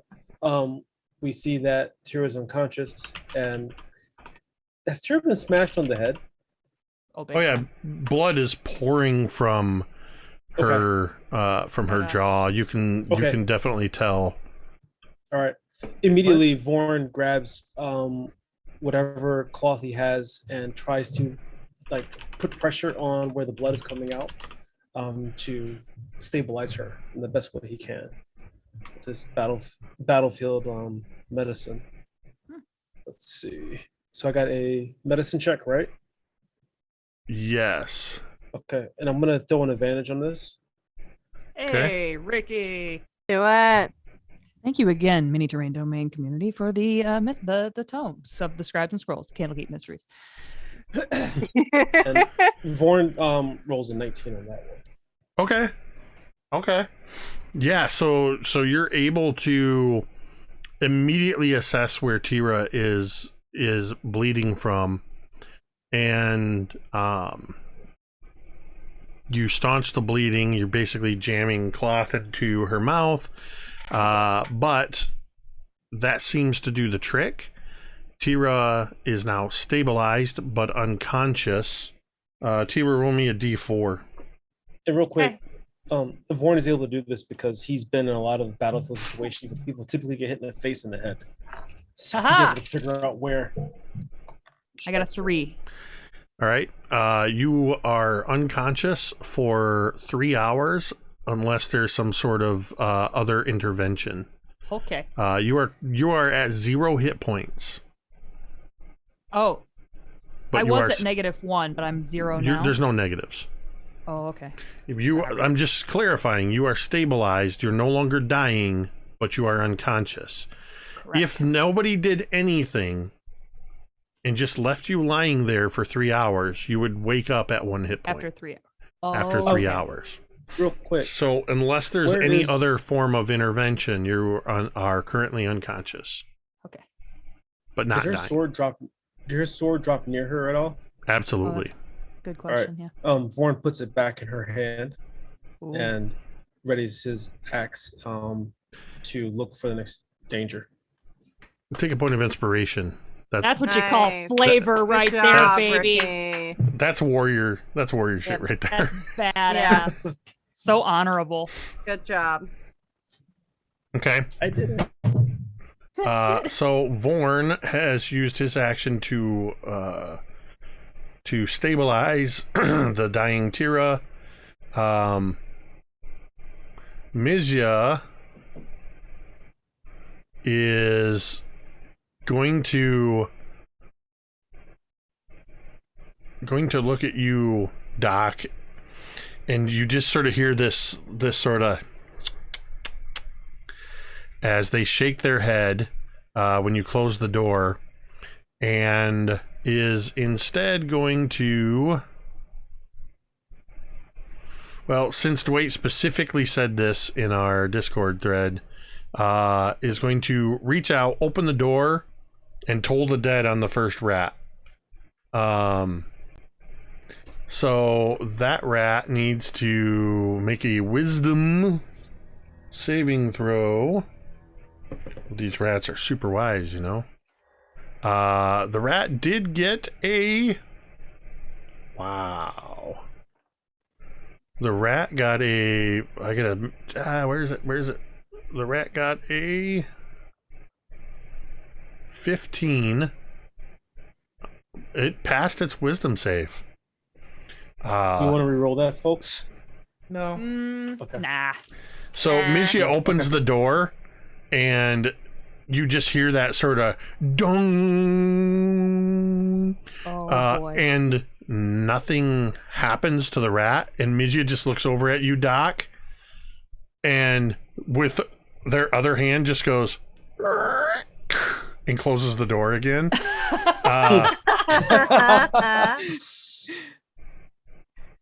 Nice work. I want you and Mizya to make perception checks at disadvantage. Oh, I'm great at this. Oh, natural 1 for Mizya, so nothing. That's a 4. 5? Okay. So the door's closed. The rats presumably can't open the door. Unless they're like the velociraptors. Both of those. Right.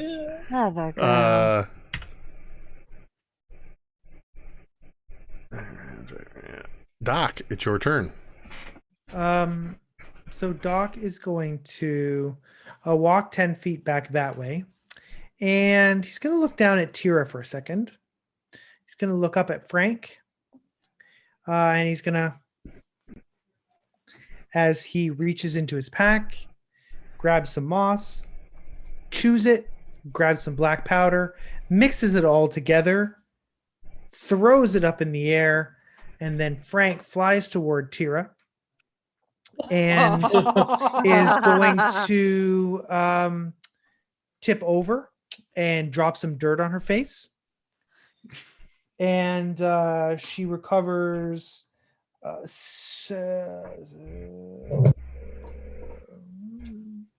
will tell you exactly how many she recovers.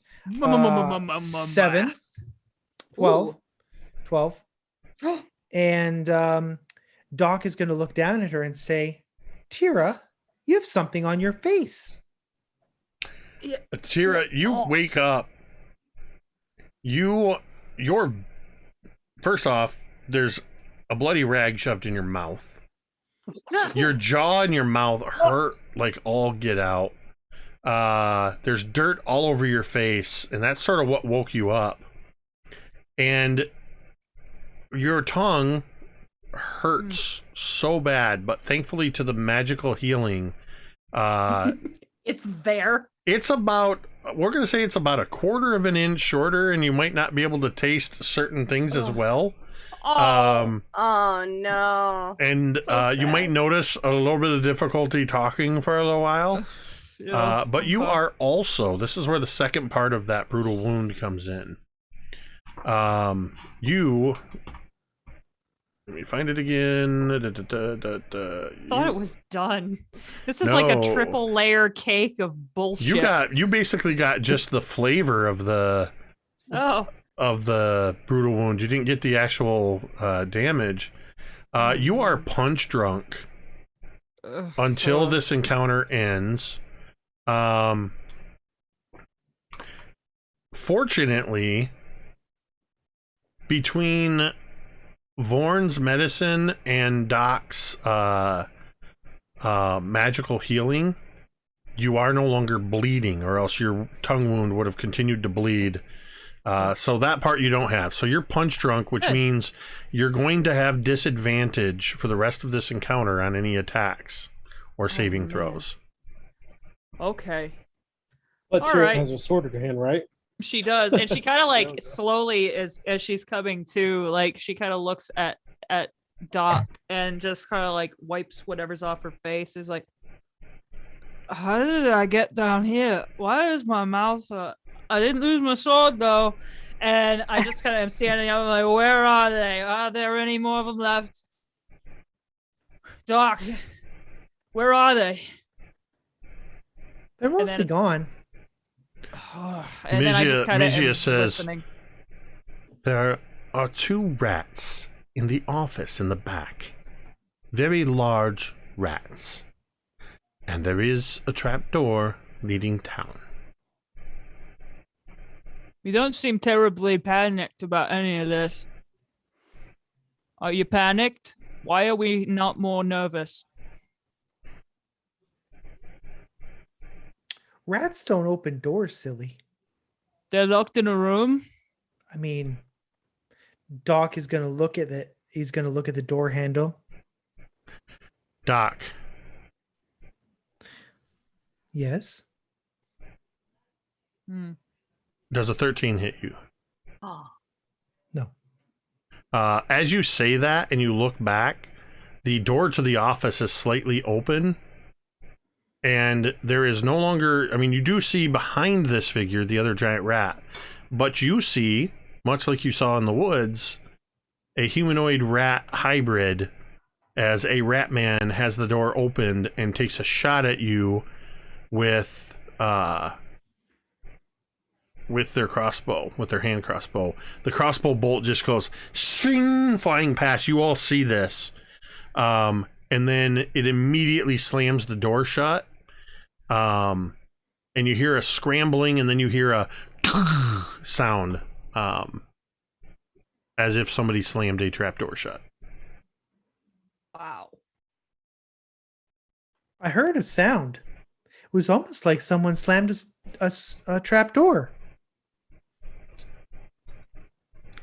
We're still in initiative order. That were-rat was after Doc. So it's actually Asaria's turn. Okay. But I've heard the commotion below. Yeah, I mean, you're pretty much standing directly above, looking down at where everybody's gathered around the now conscious Teera. Mhm. I'll even say, if you want to, you could grab hold of the rope on this crane and just sort of... Yeah. That's what I was Soren will thinking have to too. run around down the stairs.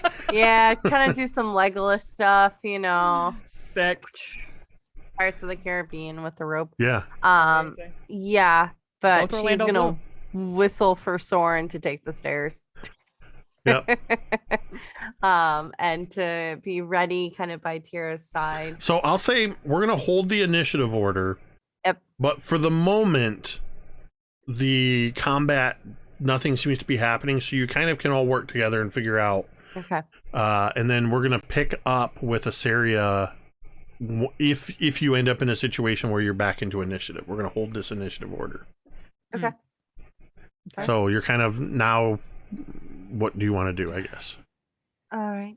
She'll approach Teera, kind of holding out what appears to be a small handkerchief to kind of help with the hair. Thanks.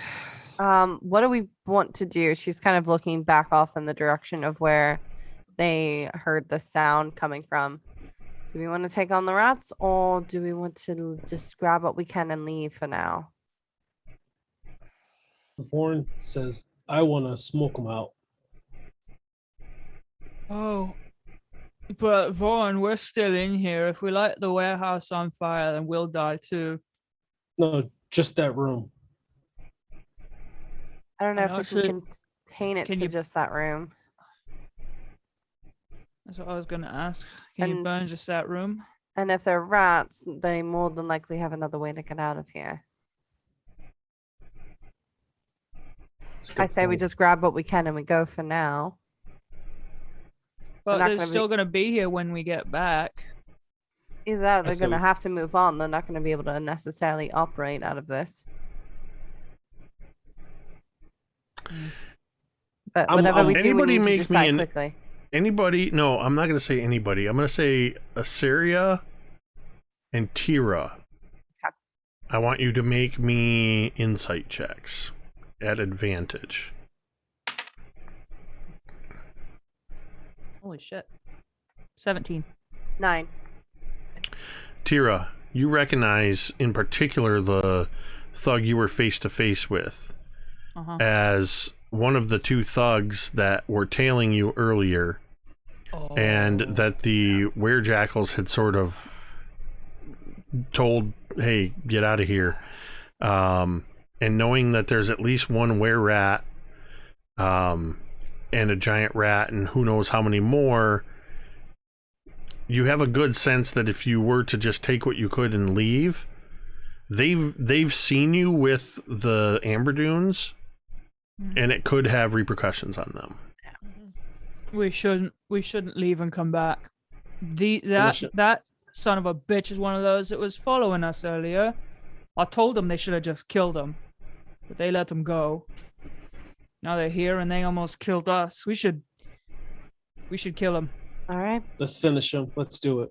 Let's do it quickly then, because we need to get out of here. And Asara's looking a bit concerned at Teera, but kind of nod and start taking off towards the back room. Teera's kind of fumbling with a healing potion and pops the cork off and drinks your healing potion. It's a regular healing potion, and I don't know how that works in this game. 2d4 plus 2. Awesome. Here I go. That's not bad. Here we go. That is 8 back, so I am at 20. I am good, y'all. Yeah, you're still suffering from the punch drunk condition, Right. but you're Right. physically you're able to shake it off, and the bleeding stopped. You're a gory mess.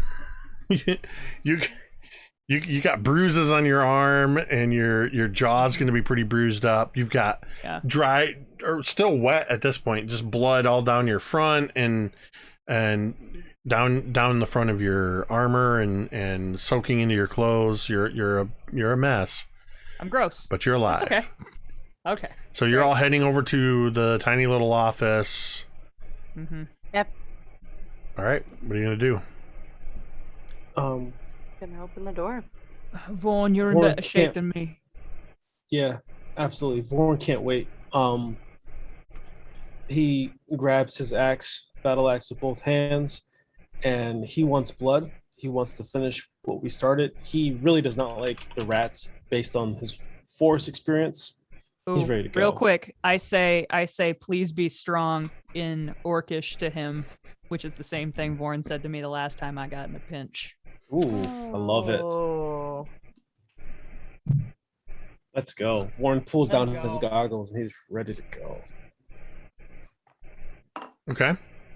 So Asaria opens up the door, and there's this almost Avengers moment as everybody's got weapons at the ready as the door opens up, and all you see is a broken chair, part of a desk, and you see the closed trap door at the back of this room. Fucking rats. Saria's right. They always find another way out, don't they? They always do. Unfortunately, how rats are. There was a trap door there. It wasn't like they had to look very hard. Warren goes to the side of the trap door. Is a trap door, just for reference, is it in the corner? Is it against the wall? Is it below knee level? What's the trap door? The look trap like? door Is it big sits in this sort of 10 by 10 makeshift office space. The trap door sits in the sort of the center towards the back, so that if you open it, and it's got a pull ring, or not even a pull ring, it's a looks like a knot was knocked out of one of the boards, and you can stick your finger in there and you basically just lift up and it opens against that back wall. Okay. Yeah, Vorn is going to first check the door for traps, make sure there's not a trap on the door. Do I need to roll something for that? Or we good to Yep, go? it would be an investigation check.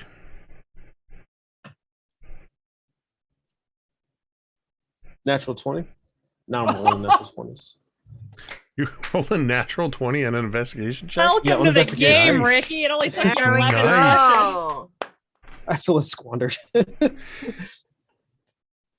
Nat 20 is a nat 20. All right. So you kind of move over by this door and you look down and you see where this knot hole is knocked out. Mhm. And you can see just below that you can kind of see down through, and you see that there is a piece of rope tied to the door. Mhm. You can see the ladder, and you can see that there's a flickering torchlight about 10 feet below. You can see light reflecting off of some water.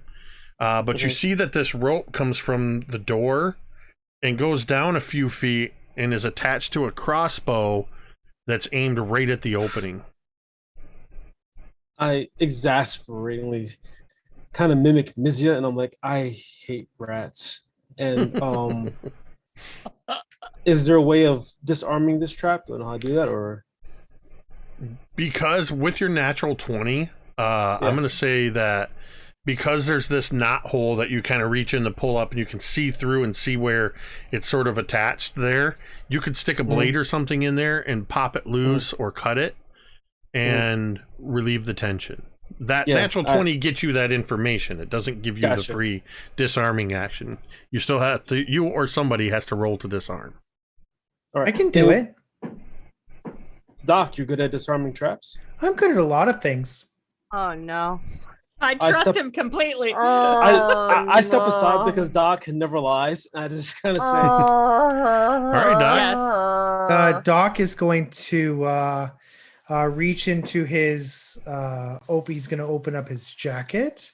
He's going to reach in and he's going to pull out a leather satchel, and he's going to unroll it. And there's like half a dozen thieves' tools in there, and he's going to go into the knot, and he's going to attempt to very gingerly remove the rope from its track, so that the crossbow won't be triggered when they open the.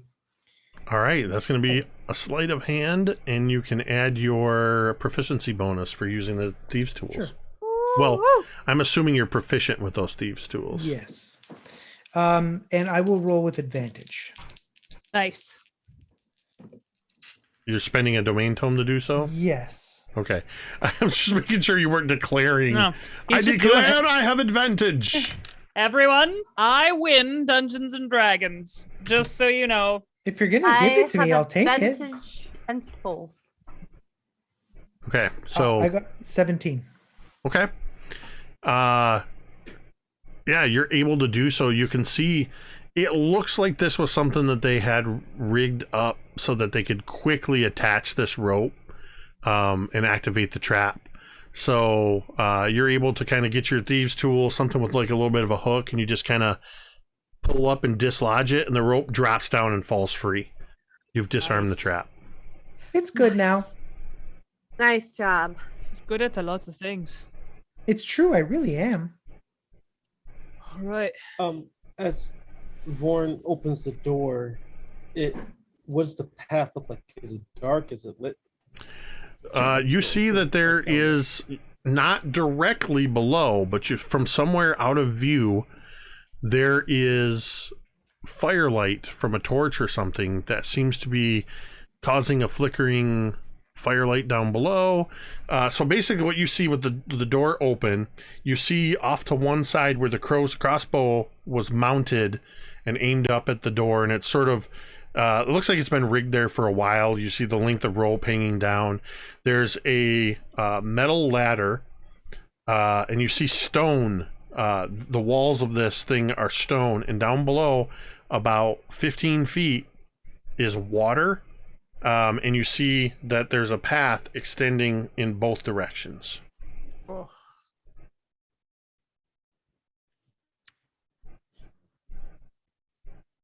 What we doing up there, Vaughn? Using my night vision, are there any footprints given any indication which way they went? It's water. It's water. Duh.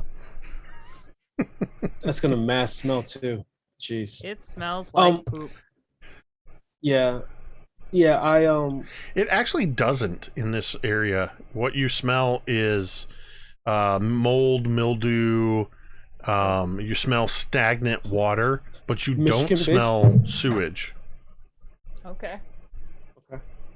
I tell the group there is water down here. It goes off in the two paths. I can't tell which way they went. Rats. Oh, I'm just seething. Jeez. Rats. Oh, I want to kill them all. I think I just took Yep, I took Can I- psychic damage. Can I get down there and make a survival check to see if I can see any signs of them? So I assist? yeah, nobody's actually gone down yet. Oh! I thought Okay. Vorn did. No, I think Vorn's just looking down in the hole, I was going. looking. You're basically looking at a ladder that you know when you go down it. Vorn's saying they're to the left and the right, and you can't see which way they went, and you don't know what's down there. Okay. Yeah, Sarah's gonna go down and Teera, if you end up going down, she'll assist you with trying to see if we can tell which way they went. Assyria, you're gonna head down the ladder? Yeah. There's a little I bit feel of like wind. this is a very bad decision, but Yeah, I've No, said I it. mean, that's fine. When he I just wanted to asks for clarify because you're going to hear a little bit of whimpering from Soren. all this. Soren Okay. can't, unless you have some way of getting him down there, Soren is unlikely to be able to climb the ladder. Yep.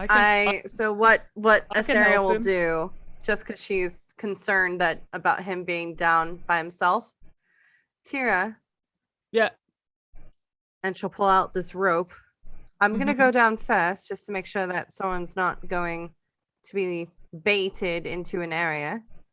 Mm-hmm. I'll be down there, and then you can lower Soren, and Yeah. she'll tie Soren into a little doggy Little puppy harness. Yeah, you with the rope. Yeah. Yeah, I can do that. All right. Yeah. Okay. And then she'll head down the ladder. She'll give him little scritches, like, it's all right. I'll be right back. Oh, your breath smells wonderful, dear. Okay. And she'll head down the ladder. All right. Make me a perception check. Okay. Perception, that is a 22. Okay. Ooh. As you are heading down, let me just check something real quick. That would be what? That would be. Oh, this is an ambush. Yep. Nice playing with y'all. It's been fun, dude. All right, so you did got that. you got a 22. You said. Yeah. Oh my gosh, I rolled a 21 for stealth. Suck it. You beat. Yes. So as you start climbing down, you notice something odd in the flickering firelight, and you can see the shadow to the right of a rat. That's sort of a giant rat that's being its shadow is I mean, we're talking some like Secret of Nim stuff. Like you see, Yeah. there's a rat waiting in ambush at the bottom of the stairs, but you know it's there as soon as you basically at this point as you're dropping down. We're dropping back into your initiative order. Wow. They did not get surprise on you, so you're at the top of the order anyway, so we're back in initiative order All right. as you prepare to drop down knowing that they're there. Yep. How close is this rat? Based on that high perception and sort of beating out its stealth, you figure it's probably when you drop down, it'll be right in front of you. Oh, Perfect. It's Okay. waiting in ambush. All right. Seeing that, she's going to kind of hold out her sword and just drop down right on it. All right, you Step drop from above down.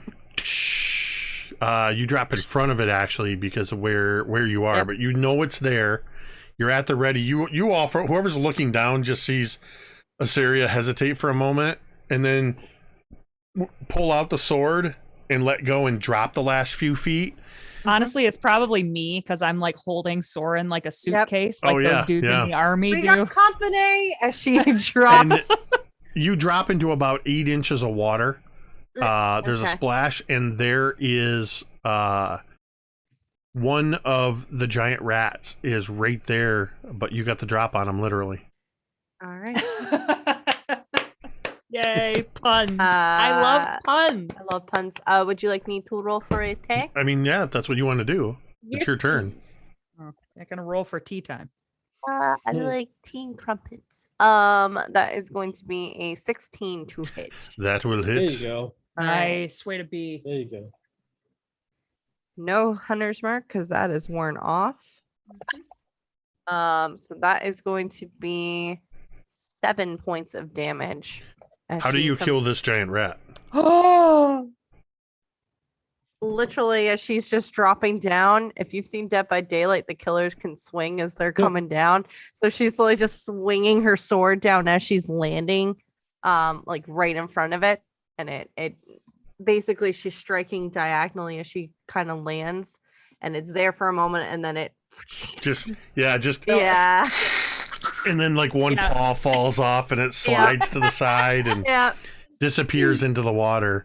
amazing. You see as you land and you get the sense, so to your right is where this rat was, and on the wall is a sconce with a torch in it, and behind you you see that the the area only goes about 10 feet, and then there is a very small grate at the base that the water seems to gently move through. There's not a lot of flow in here. That's basically a dead end to the left, and to the right, it seems to be leading out further under.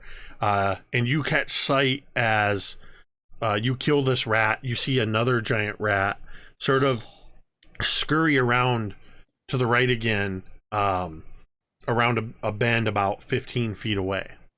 All right. Asarius, I think I should send him down. What happened? Send him now. There was a rat that was down here. There's another just went down the hall. I guess it was a really good idea. I came down here first because that could have been really bad. But I would move quickly because we're going to lose it. Okay. Oh. Send him down like a SWAT team. You beat me to it. It's the exact same sound effect I was going to do. As you fast rope Soren down. And it's technically Soren's turn. So if you want, you could send Soren after the rat. I'm going to send him to Chopper, sick balls. Yeah, down towards where the hallway or the area kind of darts off to the right. Okay. Not going all the way. He's going to stay right there, but kind of training and smelling and making sure that he can track. As he takes off running and gets over there, would he attack if he saw a rat? He would. Because it's right around the corner. Yep, he's gonna go for it. So have Soren make an attack. Okay. I'm sensing As you just see a throat-ripped turkey for Soren. I see Soren's feet are already moving, but not like a dog about to be dropped in water, but like he's ready to run. Yep. And takes off on your command and just sort of kicks up a rooster tail of water as he comes around, and you just hear this growling and chomping. Did you get another nat 20 with your blessed die? Oh my God. We need to send Ricky a die blessed by friendship. Cinematically, you see from another torch, you see this silhouette as Soren's shadow suddenly rips at this other rat. And you just see suddenly a shadow as two pieces go flying in opposite directions. And Soren just sort of trots back a few feet. Good boy. So you can see him, and he's just sort of standing in the water and just sort of licking at the blood on his chops. Oh, no, we've got something better, and she'll reach into her bag for pocket bacon. Oh my God. That's a throat rip turkey for Soren there. Good boy. All right. I will use different dice, but no, these dice have been rolling. I mean, they've given and taken away this evening. Dice. Damn. Hey, if Ricky can keep rolling with the crappy digital dice that keep giving all those awful single digits. He got a nat 20 tonight, guys. Got a nat 20. On a perception check. Mine have just been double blessed by Goblin and V. They've just been double blessed. I can't help it. Teera, it's your turn. Oi, Asaria, what's happening? Soren took down the other. I come down quickly though. I do. I like. Yeah, Sarah will quickly duck out of the way. 3-point landing. I'm like, are there any more? Was there one more, or is that it? You've got enough movement. You can make it to the end where the hall turns around. Okay. So you kind of move there. Maybe you see Soren is sort of partway there already, and peering around the corner, you see that this sewage passageway runs for about another 30 feet, but you see at about 20 feet there's a rise, so there's a bit of a platform, and there is a door, and as you come around the corner you see that were-rat face peering through the door, and as soon as it sees you, the door slams shut. Shit. Yeah, he's here. Everybody else hustle up. And yeah, that's it. All right, Vorn, I'm going to say that if everybody plans to go down, then you would all be able to do that so we can cycle through. Because it's going to take all your movement to get down to where you are.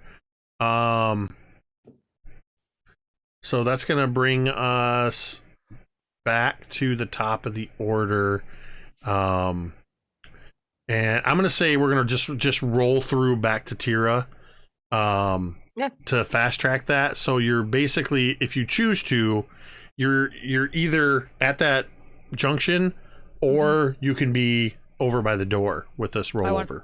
I want to be by the door. Okay, so you've all sort of moved through, gotten yourself there, and you're now up by this platform, and there's this heavy wooden door that's swollen with damp wood that's absorbed moisture. You see the rusted iron bands that are sort of almost bent in places. And this door seems to be in a pretty firm frame in the stone as well. You don't know what's on the other side, but you know that at the very least there is a were-rat there.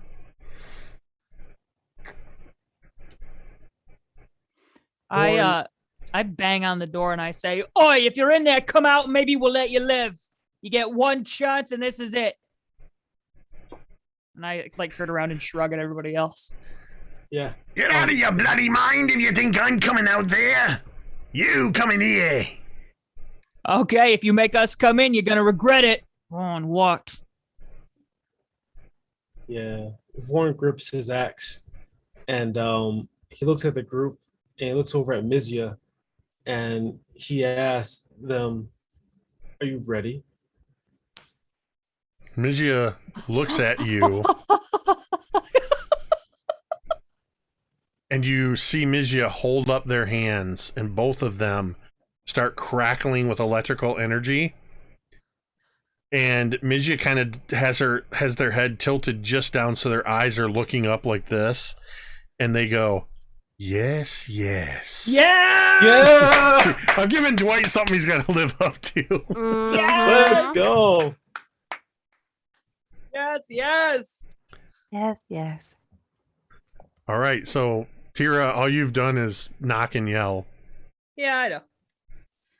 I guess, well, I'm like, so I want to try to break the door down. Can I make an athletics check or a strength check? And before Teera does this, Vorn, after getting the confirmation from Mizya, says to Teera, "I'm right behind you," and readies his axe. So if she charges in, Vorn is following. Okay. Yeah, go ahead and make an athletics strength check against the door to see if you can break it Now, down. was it just attacks that I get disadvantage on? It's attack rolls and saving throws. This is an ability check. Got it. Okay. So that is a that's a 2. I forget that my shoulder is injured and I bash and I'm like, oh, Doc, maybe you should try instead. And Teera's trying really hard not to cry.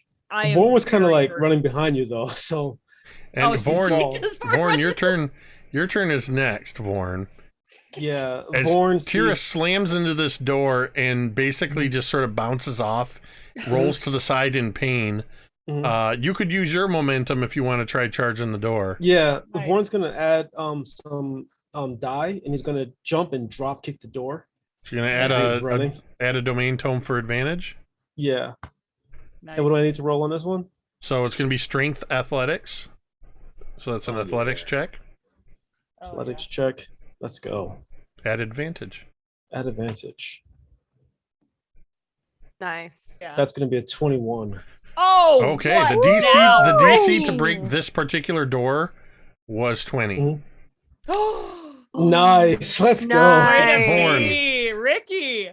Congratulations. Welcome to the game. I'm doing it. Vorn, as you slam into the door, you break into this room that looks to be about 20 feet wide, and it's about maybe 25 deep. It's this sort of it's maybe more like 15 because it's a little bit longer than it is wide, and it's got a rounded back area. You can immediately see there's a few crates in here. There's some bedrolls, things like that. This looks like a rat nest. like where the were rats. This was their hideout. But the other thing that you see as you break through the door is on the far side of the room is a contraption that is a wooden platform that has 4 heavy crossbows mounted on it. And the second you burst through the door, all 4 heavy crossbows shoot at you. Let's go. Congratulations on your 21, Rick. Right. Congratulations. Pull. That's okay. So I have second and third year characters ready to go. So You're getting the Rob Stark treatment. So I need to see real quick because I can't remember the damage on them. Okay, they're 1d10 each if they hit. So I need to see what his dex is. He gets a +4 to hit. Oh no. Oh no. What's your armor class? It is 14. Okay. Why is that not rolling again? Out of there. Because it doesn't want to kill Ricky. 2. I don't want to kill Vaughn. Thank you. And the 4th one. Okay. So as you sort of see this, and again cinematically, there's this that crash zoom where like it zooms in, but the walls are sort of moving in the different direction, and you see the 4 points of the bolts in these heavy crossbows, and some of the torchlight just goes bing off of one of them. There's this moment of silence, and then thunk, as he pulls a master trigger, and all 4 of these bolts go. One of them goes flying wide out into the hallway, clattering past you. It whizzes past anybody standing out there. Another one thunks into a portion of the door right next to you, Vorn. But 2 of them with a 14 and a 22 are going to strike you. That's fine. I almost rolled a d20 for damage. The most you can take is 20, so you're fine. I'm not worried. I'm doing probability and shit in my head all the time during this game.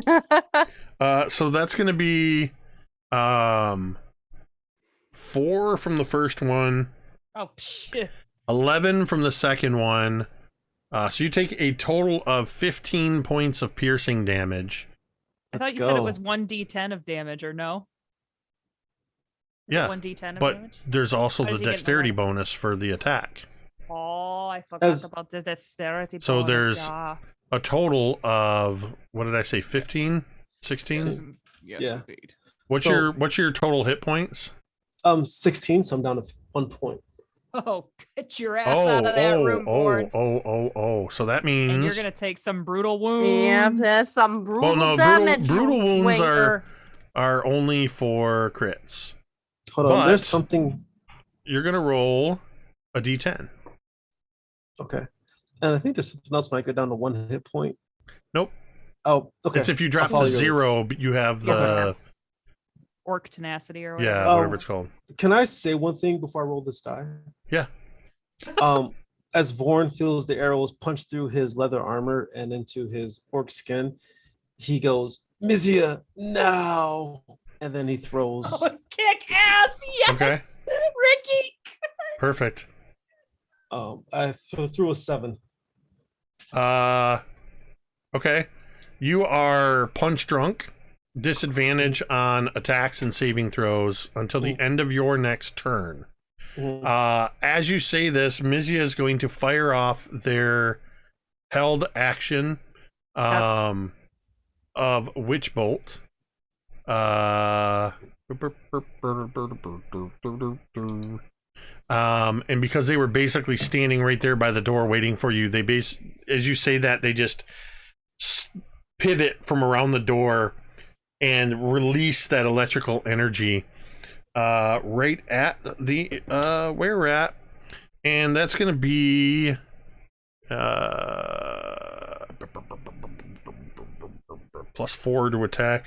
That is going to be A 14 to hit his AC 12. That's 1d12 of damage. I can't find a d12. Scary. The cat. Mizya, this energy hits this were-rat.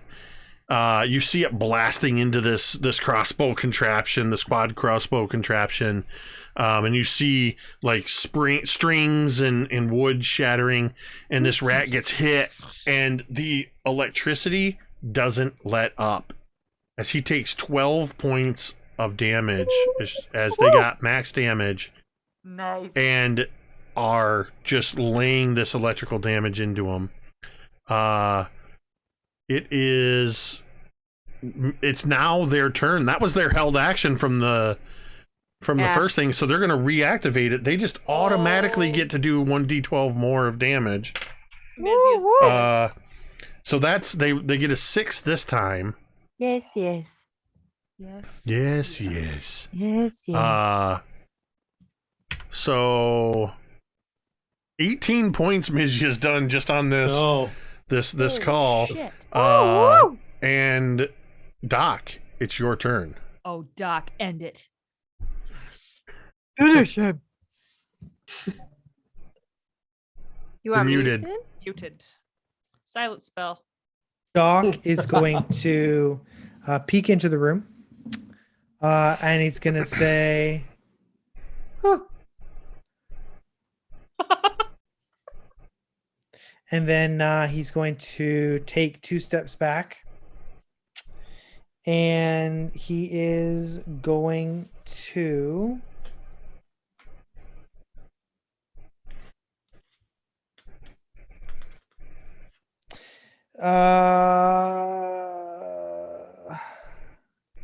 he is going to cast. He's not going to do anything. He's happy to stay in the back and let everybody else handle this situation. My God. Oh, geez. We all need the supportive friend. That is Yeah. Doc. All right. It is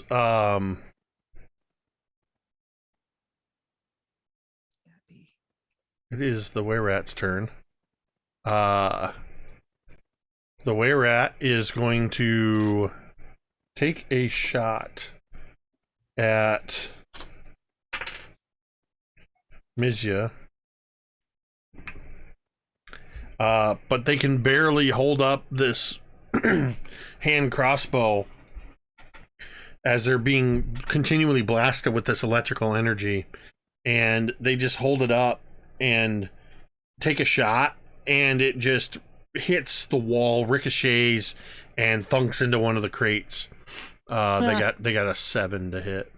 Oh boy. Asaria, it's your turn. All right. Add another kill to a serious kill count. Here we go. She's gonna move forward and try to hit it with the long sword. Okay, yeah, so you go rushing in, go running across the room. Yep. Sword drawn, take your attack. 12. That just hits. Okay. Suck it. I was like, oh, this may not hit. Belly Okay. bitch. All right. Well, that happened. That's going to be 8 points of damage as she slashes down at it. Good night. How do you want to end this? Get kidding it, me. Assyria. Get it. It's just a were-rat. It's not like it's word I dragon. know, but it's just like, ugh.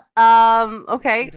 She's just gonna be like, you should have run when you had the chance, and just right through the chest of this thing.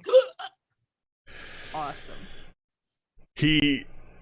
As you plunge this sword in, and you feel it stop as it strikes the stone wall behind him, knowing that you've passed the blade all the way through, Mizya, sensing, sort of releases the electrical energy, but still sort of courses across him a little bit. And he looks down at the blade, and he looks up at you, and you see whoops, you see the rat muzzle start to reduce back into a human face, and you see, similar to who you now know as Mushika, the other were-rat that attacked you on the road, you see that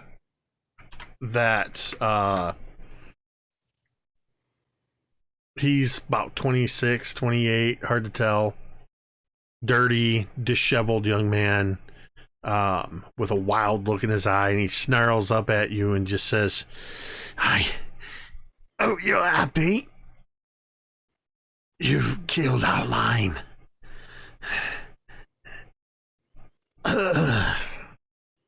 And he dies. Teera is watching this through the doorway and then looks over at Vorn, and I'm like, I didn't believe you when you said she was good with a sword, but Yeah, MVP. MVP. Vorn stands up and he has 2 arrows in his chest and is like, I'm gonna need some help with these. I grab both of them like, you ready? 1, 2, and I pull. Okay. And Vorn lets out. Hold on. his Hold deep on. orcish Hold on. roar. I need Yep, there's gonna be Teera. some One thing at a rolls. time. Teera, I'm making you roll medicine at disadvantage. Oh, jeez. I'm sorry, Vorn. Because you just Go ahead. grabbed both arrows, both crossbow bolts, and you yanked them out at Listen. once. And I was all in. I didn't even check. We are orc clan people. Yeah, that's It how we is- do it. Yep. It is. Yep. Okay. What is it? Medicine. Oh boy. I'm so Medicine sorry. at disadvantage. I At got an 20? 18 at disadvantage. I got a Here we nat go. 20 and a 17. Let's go. What? Okay. All right. Well, sometimes yeah. the I know dice. what we're doing. I've done this before. Yeah. Don't worry. The dice giveth and the dice You taketh. managed to pull them out the exact. Well, they're crossbow bolts, so they don't have like the broadhead on them or anything. Right. But you managed to pull them straight out without doing any additional damage. Yes, dude. So you Yes. are out of combat, and in the interest of time, because I just realized we plowed through this session without taking a break. Sure did. Nobody called for a break either, so We're having Oh. fun. We're in. so All I in. will say this, and we'll sort of decide where we want to pick up, but you're able to sort of assess that this room was the were-rat's lair, if you will, under the warehouse. Through books that they kept, you know that Mushika and Roma were the 2 primary were-rats, and that there's some other names of a couple of humans, presumably the ones upstairs, that were potentially, they were like interns, if you will, vying Familiars. to become were-rats, but that they hadn't yet proven themselves. Gross. You're fairly certain, based on this information, that you wiped out this particular group of were-rats. The giant rats were just their servants, under their control. You find that they were terrible at keeping an accounting of anything in their warehouse, given that all of their goods were primarily taken from knocking over merchant caravans or from assaulting people on the road.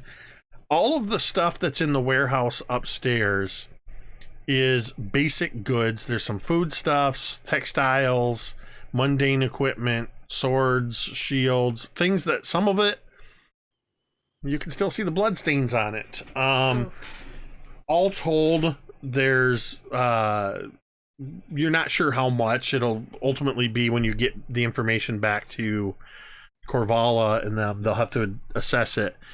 But in this room, there is nicer equipment. It looks like they kept the good stuff down here. The weapons are pristine. Again, it seems to be all mundane.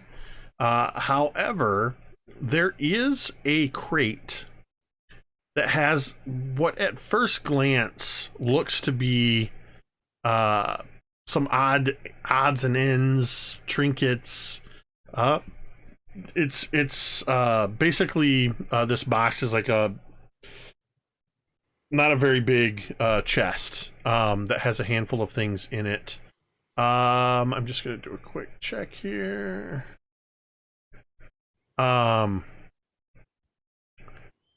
Mizya, their eyes get wide when they see this, and they start looking through it, and they look at all of you and say, "The items in this box are arcane curiosities. They seem to be slightly magical, possibly single-use items. And I would like all of you, if you would like to, we have some dice rolls. I have an arcane curiosity table that will allow you to each basically, if you were ever at a youth thing and you get to pick something from the treasure box. Oh, yes. Yes. I had that at the Yes. dentist when I was a kid. Yep, like the dentist. Yeah. So here's what you're gonna roll if you choose to take, and I'm gonna have Dwight. I'll have him do his own rolls later to determine what Mizya takes. Soren won't be able to use anything of this, so it's just to the humanoids. Fair. But first, I need you each to roll 3d20 and choose what order you're going to tell me those numbers. And I will go to each of you and we'll resolve that. So you're also going to roll a d100, and so we're going to use 3d20s and a percentile to determine what you get. Oh. So I'm going to go through Doc. Hmm? Hold on, this I definitely need to make sure I write down. Oh, boy. Surprises. It's like wait, Christmas. you're actually gonna roll you're gonna roll the percentile twice, so we'll wait after that second one. So Doc, what did you get for your 20s? I got a 2, a 7, and a 14. And what's your first percentile? 11, And your second? 14. Those were D100s you rolled, right? Mm-hmm. Okay, Doc, so what you find is 2, 7, 14. It's a chipped pipe that has a very it's almost like it's carved out of obsidian and has very almost hellish runes and designs to it.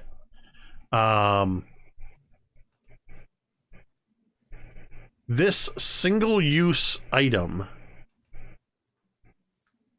will allow you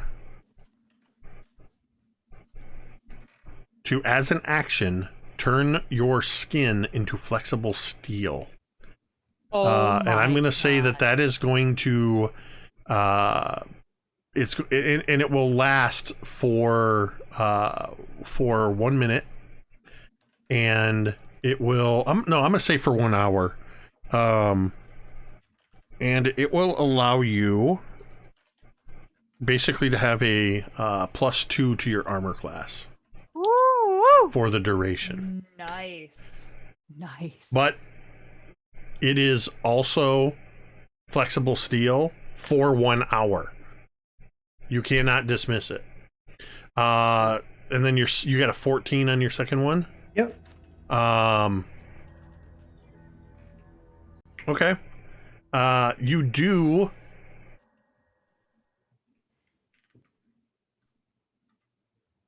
every time it's your turn while you're using this, during that hour, and periodically, you are going to get shocked by it. Ooh. Okay. And we'll figure out how that plays out. Asaria, 3d20s. 11, 4, and 20. 11, 4, and 20. Mm-hmm. So you find an ornate bone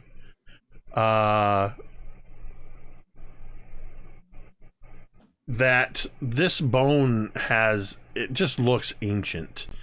It's ornate because it's got intricate scrimshaw designs carved into it that have been inlaid with what looks like silver. What's your first percentile roll? 76.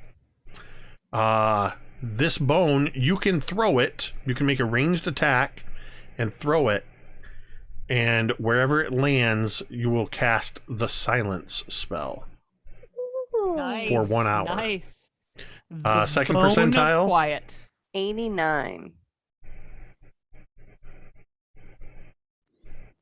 The quiet bone. During the time that you have cast that, once you cast it, you are slowed, not by the slow spell, but you can only move at half speed.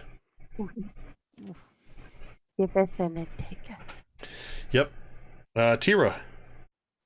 4, 19, 9. All right. So, Teera, you have a rough-looking dagger. This thing almost looks like it's a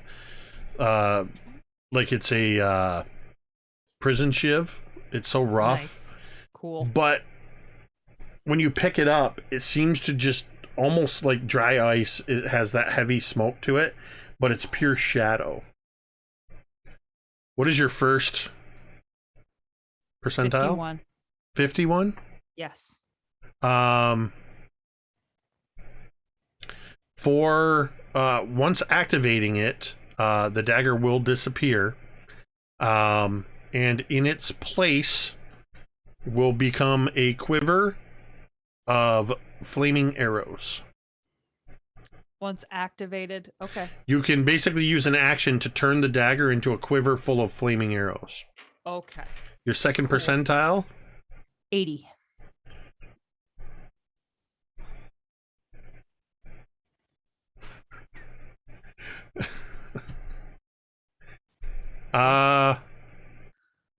Okay. Uh-oh. So this is a really old table, so I'm modifying some of these a Okay. little bit. I can also roll again if it's too much of a weird thing. No, I don't like this one because it falls into it. It feels a little body shamey. Okay. So I'm just gonna drop back one because this fits perfectly with you. Oh, You okay. will automatically go into a rage when you use it, burning one of your rages. Oh. Very cool. All right. So I'm gonna modify that to a 79, and then Vorn. All right. I'm taking notes on these, so I'll write these up concisely for you, Thank you. so you all can have them Thank later. you. Vorn, 3d20s. 20, 17, and 14. So you have a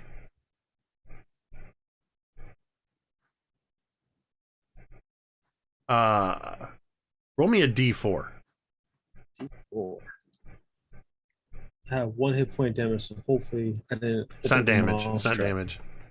That's gonna be a 2. A 2. Yes. You have a that fits.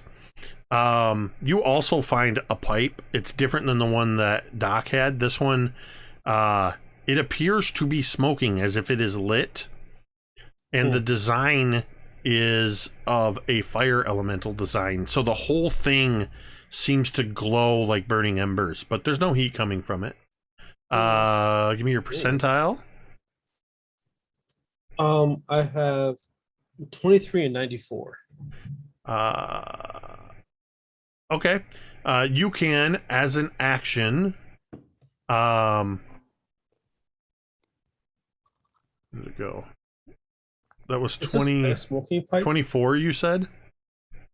24. I'm sorry, 23 and 94. Oh, 23 and 94. You can use this to create, basically as if you were creating the alarm spell without having to use any components. Ooh. Other than this is the only component you need. And then you said it was 94. 94? Correct. But when you use it, you will lose a tooth. And if that time comes, I will have you roll to determine if it's one of your tusks. What? Oh.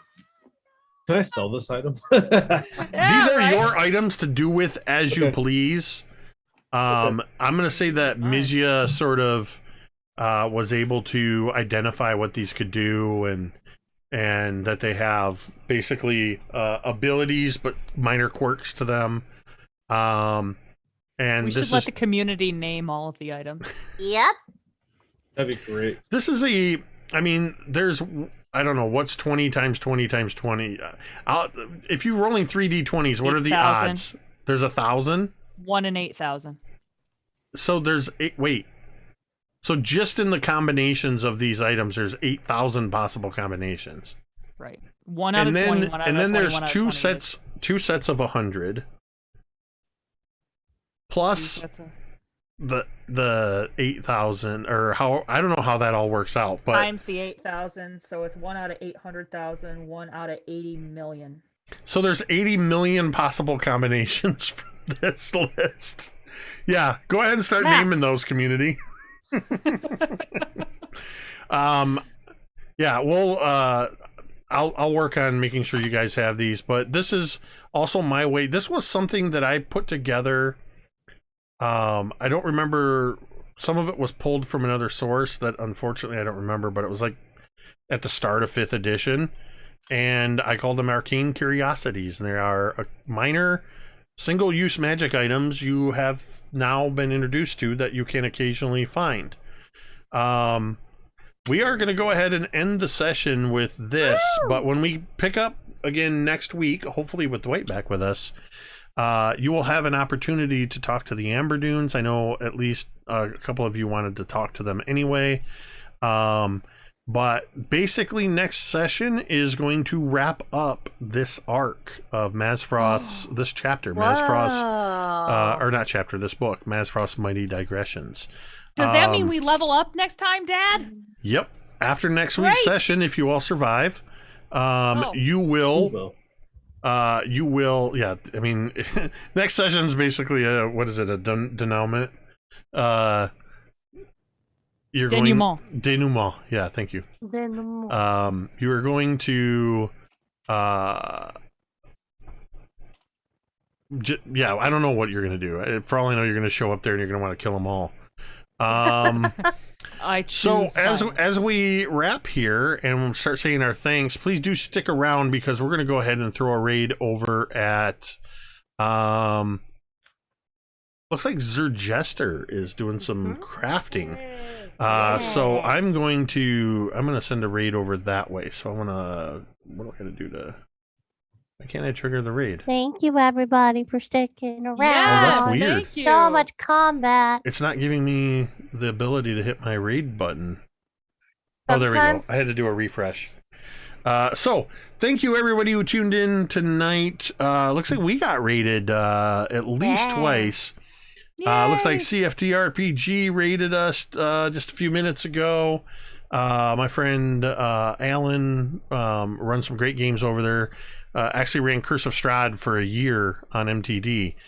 So please do check out CFT RPG. Goblin Katie rated us. Thank you to the new people that followed us. And I do want to say a special shout out. If you're one of those people that's lurking and don't participate in chat, that's okay. We appreciate you being here all the same. Wow. And of course, I want to say, as always, a huge thank you to my amazing players. We got a little bit of a late start, so we compensated by running late and not taking a break. But this was a fun, almost a pure combat session. I had a lot of fun with it. I hope you did too. But huge thank you, as always, to Gary. I almost tried to say Gary in You almost said Assyria. Doc. No, I almost said Gary in Assyria. I almost said Gersyria. Thanks Ooh, to you shipping Gary, that, okay. Jordan, Carrie, My real name Ricky, is Cari. Ricky, and even though he's not here, Dwight, without whom this would just be me talking to myself for 2.5 hours. So thank you all so much. We are about to kick off this raid. As we get out of here, we're going to go ahead and end the stream the same way we end every stream. And you can say it with me if you want.